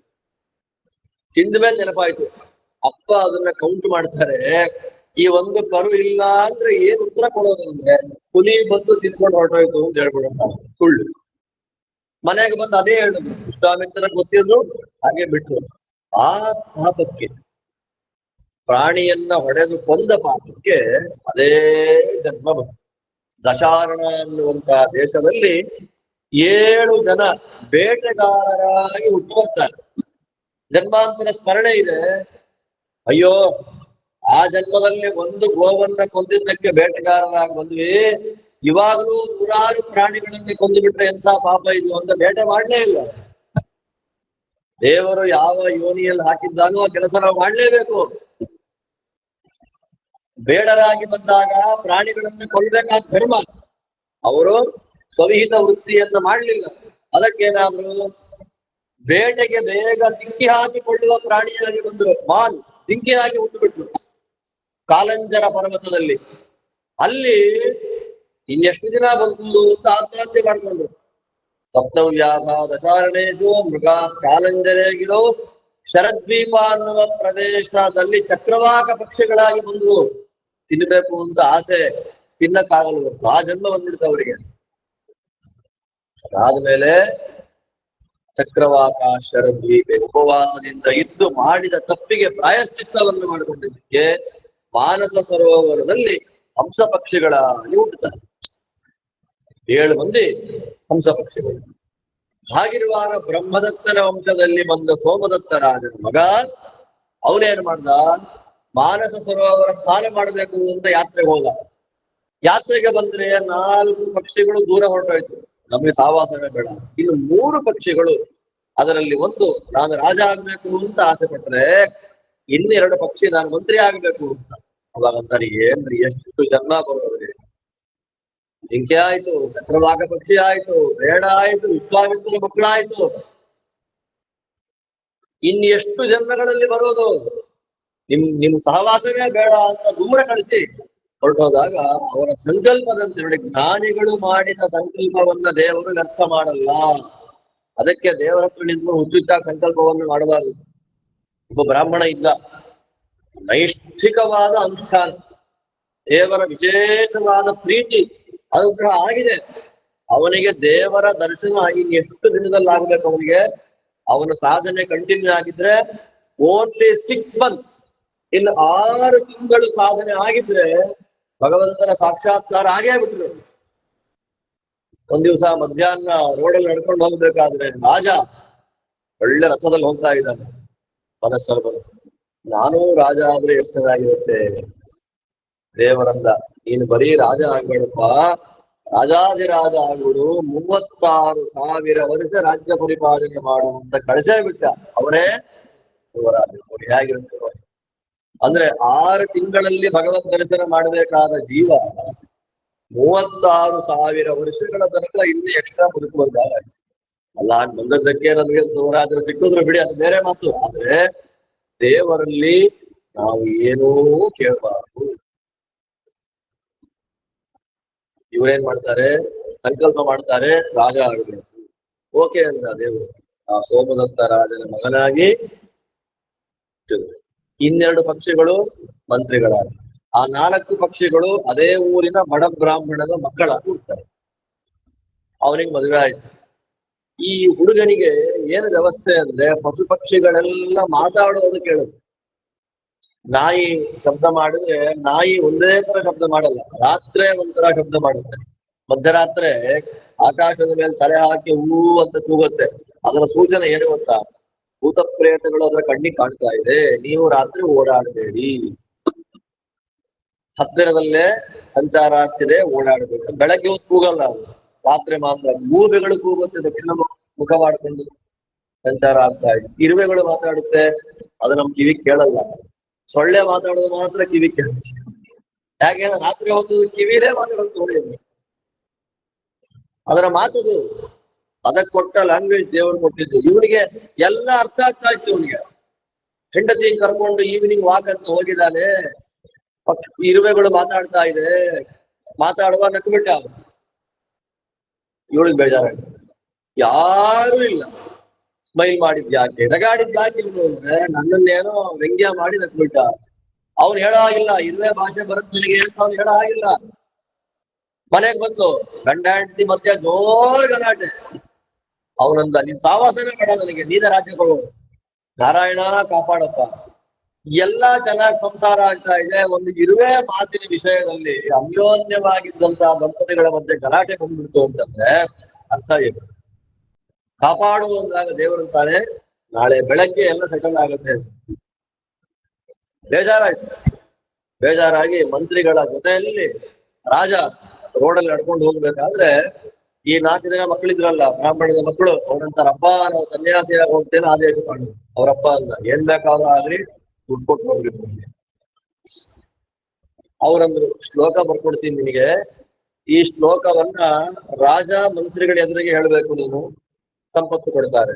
ಈ ಶ್ಲೋಕ ಬರ್ಕೊಡ್ತೀನಿ.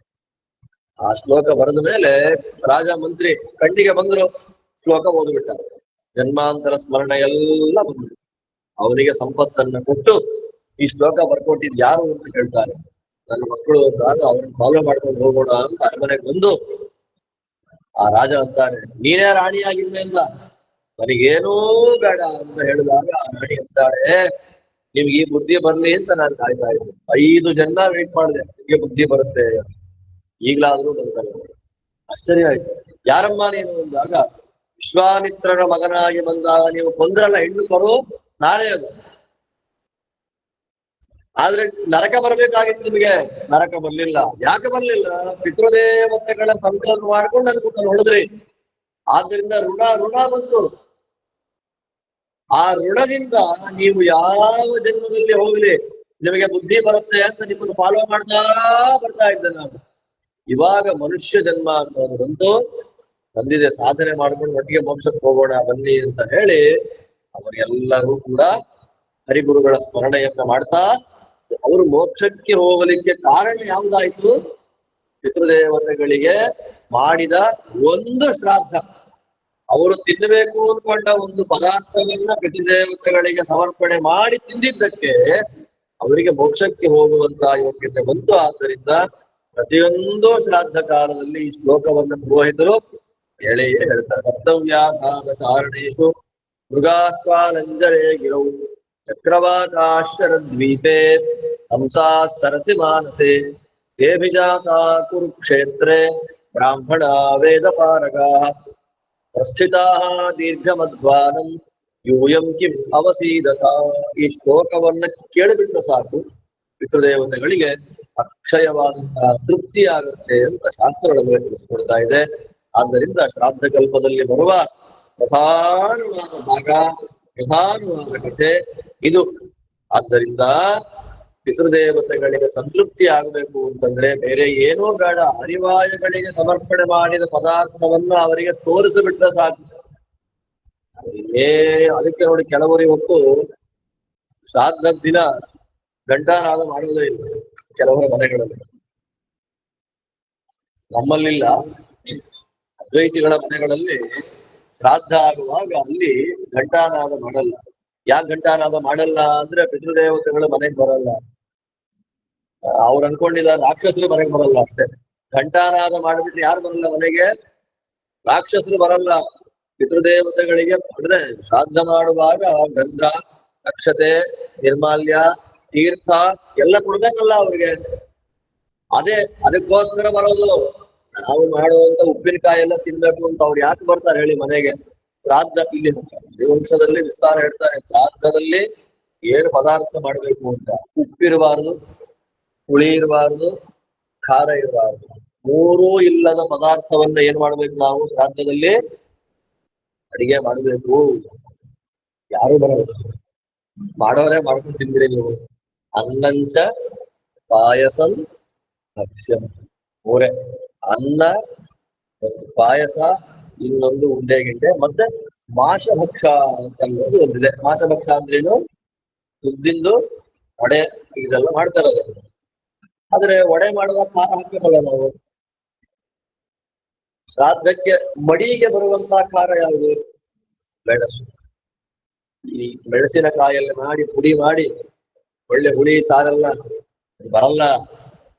ಶುದ್ಧವಾಗಿ ಮಡಿಯಲ್ಲಿ ಬರುವಂತಹ ಖಾರ ಯಾವುದು ಅಂದ್ರೆ ಮೆಣಸು, ಜೀರಿಗೆ ಇತ್ಯಾದಿ ಶುದ್ಧವಾದ ಪದಾರ್ಥಗಳನ್ನು ತಂದು ಅದರಲ್ಲಿ ಪಿತೃದೇವತೆಗಳನ್ನ ವಾಯುದೇವರಿಗೆ ಸಮರ್ಪಣೆ ಮಾಡಿ, ದೇವರಿಗೆ ವಾಯುದೇವರಿಗೆ ಕೊಟ್ಟು ಸಮರ್ಪಣೆಯನ್ನ ಮಾಡಿ ಶ್ರಾದ್ದ ಅಂತ ಮಾಡೋದ್ರಿಂದ ಪಿತೃದೇವತೆಗಳಿಗೆ ಪ್ರೀತಿ ಅಂತ ಸುಮಾರು 1,500 ಶ್ಲೋಕದಲ್ಲಿ ಶ್ರಾದ್ದ ಕಲ್ಪವನ್ನ ವಿಸ್ತಾರ ಮಾಡಿಕೊಡ್ತಾರೆ. ನಮ್ಮದೆಲ್ಲ ಬೇಡ. ಯಾವ ದಿನದಲ್ಲಿ ಏನ್ ಕೆಲಸ ಮಾಡಬೇಕು, ದಾನ ಯಾರಿಗೆ ಕೊಡಬೇಕು, ಎಂಥ ಬ್ರಾಹ್ಮಣರಿಗೆ ಊಟ ಹಾಕ್ಬೇಕು ಅಂತ ನಿಯಮಗಳಿದೆ. ಇವತ್ತು ಶ್ರಾದ್ದ ಅಂತಂದ್ರೆ ನೆಕ್ಸ್ಟ್ ದಶಮಿ ದಿನ ಶ್ರಾದ್ದ ಅಂದ್ರೆ ಇವತ್ತು ಹೇಳ್ಬೇಕು ಅವ್ರಿಗೆ, ನೆಕ್ಸ್ಟ್ ದಶಮಿ ನಮ್ಮ ಮನೆಗೆ ಬರ್ಬೇಕು ನೀವು ಊಟಕ್ಕೆ ಅಂತ. ಅದರ ಮಧ್ಯದಲ್ಲಿ ಎಲ್ಲೂ ಊಟಕ್ಕೆ ಹೋಗ್ಬಾರ್ದು. ಎಲ್ಲ ಊಟಕ್ಕೆ ಹೋಗ್ಬಾರ್ದು. ನಮ್ಮ ಮನೆಯಲ್ಲಿ ಶ್ರಾದ್ದ ಭೋಜನ ಮಾಡ್ಬೇಕು ಅಂತ ದಿನಕ್ಕೆ 1,000 ಗಾಯತ್ರಿ ಎಕ್ಸ್ಟ್ರಾ ಮಾಡ್ತಾ ಬರ್ಬೇಕು. ಅವತ್ತು ಬಂದು ಮಡಿಯಲ್ಲಿ ಬಂದು ಸ್ನಾನ ಮಾಡಿ ಜಪ ಮಾಡಿ ವಿಶೇಷ ಗಾಯತ್ರಿ ಮಾಡಿ ಶ್ರಾದ್ದದ ಊಟಕ್ಕೆ ಕೂತು ನಾವು ದಕ್ಷಿಣೆ ತಗೊಂಡು ಮನೆಗೆ ಹೋಗ್ಬೇಕು. ನಿಯಮ ಇದೆ. ಶ್ರಾದ್ದ ಭೋಜನಕ್ಕೆ ಯಾರನ್ನು ಕರಿಬೇಕು ಅಂತ ನಿಯಮ ಇದೆ. ಮತ್ತೆ ವಿಶೇಷವಾಗಿ ಅವತ್ತಿನ ದಿವಸ 12ನೇ ದಿವಸ ಪ್ರತ್ಯಕ್ಷ ಬ್ರಾಹ್ಮಣ ಭೋಜನ ಅಂತ ಕೂಡಿಸ್ತಾರೆ. ಆ ಪ್ರತ್ಯಕ್ಷ ಬ್ರಾಹ್ಮಣ ಭೋಜನ ಅಂತ ಒಬ್ಬರನ್ನ ಇಬ್ಬರನ್ನ 3 ಜನಕ್ಕೆ ಕೂಡಿಸಿದ್ರೆ ಅವ್ರು ಊಟ ಮಾಡಿ ಮನೆಗೆ ಹೋಗುವಾಗಿಲ್ಲ. ಅವರು ಊಟ ಮಾಡಿ ಕರ್ತೃಗಳಿಗೆ ಮಂತ್ರಾಕ್ಷತೆಯನ್ನು ಕೊಟ್ಟು ಹಾಗೆ ಹೊರಡಬೇಕು. ಆ 1 ವರ್ಷ ಅವ್ರ ಮನೆ ಮೇಂಟೈನ್ ಮಾಡ್ಬೇಕಾದವ್ರು ಯಾರು? ಕರ್ತೃಗಳು. ಯಜಮಾನ. ಇವತ್ತೇನು ಇವತ್ತು ನಾಳೆ ಇಲ್ಲಿ ನಾಡದಲ್ಲಿ ಆಚೆ ನಾಡದಲ್ಲಿ ಇಡೀ ಏಕಾದಶಿ ಬಿಟ್ಟು 13-14 ದಿನ ಶ್ರಾದ್ದ ಭೋಜನ ಆಗ್ತಲೇ ಇರುತ್ತೆ. ನಾವು ಯಾರ ಮುಖವನ್ನು ನೋಡಬಾರ್ದು. ನಿತ್ಯಂ ಶ್ರಾದ್ದಾನ್ನ ಭೋಜನ ಅಂತ ಹೇಳ್ತಾರೆ ಹರಿಗುರುಗಳಲ್ಲಿ. ನಾವು ಮಾಡ್ಬೇಕಾದ ಪ್ರಾರ್ಥನೆ, ಸ್ವಾಮಿ ನಿತ್ಯ ಶ್ರಾದ್ದಾನ್ನ ಭೋಜನ ಮಾಡುವಂತ ಇದನ್ನ ಕೊಡಬೇಡ ಅಂತ ಪ್ರಾರ್ಥನೆ ಮಾಡ್ಬೇಕಂತ ದೇವರಲ್ಲಿ. ನಿಮ್ಮ ಯೋಗ್ಯತೆ ಬೇಕು ಅದಕ್ಕೆ. ಅಲಂಕಾರ ಮಂತ್ರಿ ಬ್ರಾಹ್ಮಣರು ಅಂತಾರೆ, ಸುಲಭ ಅಲ್ಲ ಶ್ರಾದ್ದ ಭೋಜನ, ಅದೆಲ್ಲ ಸುಲಭ ಅಲ್ಲ. ಆ ಎಲ್ಲ ಪಾಪಗಳನ್ನು ಪರಿಹಾರ ಮಾಡಿಕೊಡುವಂತಹ ಚರಿತ್ರೆ ಈ ಚರಿತ್ರೆ. ಪಿತೃದೇವತೆಗಳಿಗೆ ಅಕ್ಷಯ ತೃಪ್ತಿಯನ್ನು ಉಂಟು ಮಾಡುವಂತಹ ಚರಿತ್ರೆ. ಆ ಚರಿತ್ರೆಯಿಂದ ಹರಿಗುರುಗಳು ಪ್ರೀತರಾಗ್ತಾರೆ ಅಂತ ಫಲಶ್ರುತಿಯನ್ನು ಕೊಡ್ತಾ ಇದ್ದಾರೆ. ಅಲ್ಲಿಂದ ಇದ್ದ ಮೇಲಕ್ಕೆ ಸೂರ್ಯ ಮತ್ತು ಚಂದ್ರ ಆ ವಂಶದಲ್ಲಿ ಬಂದ ಅನೇಕ ರಾಜರುಗಳ ಮಹಿಮೆಗಳನ್ನು ಹೇಳ್ತಾರೆ. ಆ ಎಲ್ಲ ಭಾಗವನ್ನು ಕೂಡ ಮತ್ತೆ ನಾಳೆ ಬೆಳಗ್ಗೆ ಅನುಸಂಧಾನ ಮಾಡೋಣ ಅಂತ ಹೇಳ್ತಾ ಶ್ರೀಕೃಷ್ಣಾರ್ಪಣಮಸ್ತು. ನಮ್ಮೆಲ್ಲರ ಪಿತೃಗಳಿಗೆ ಅಕ್ಷಯವಾದಂತಹ ತೃಪ್ತಿ ಈ ಪಿತೃಕಲ್ಪದ ಶ್ರವಣದಿಂದ ಆಗಲಿ ಅಂತ ನಾವು ಭಕ್ತಿಯಿಂದ ಪ್ರಾರ್ಥನೆ ಮಾಡ್ಕೊಳ್ತಾ ಶ್ರೀಕೃಷ್ಣಾರ್ಪಣಮಸ್ತು. ಧನ್ಯವಾದ.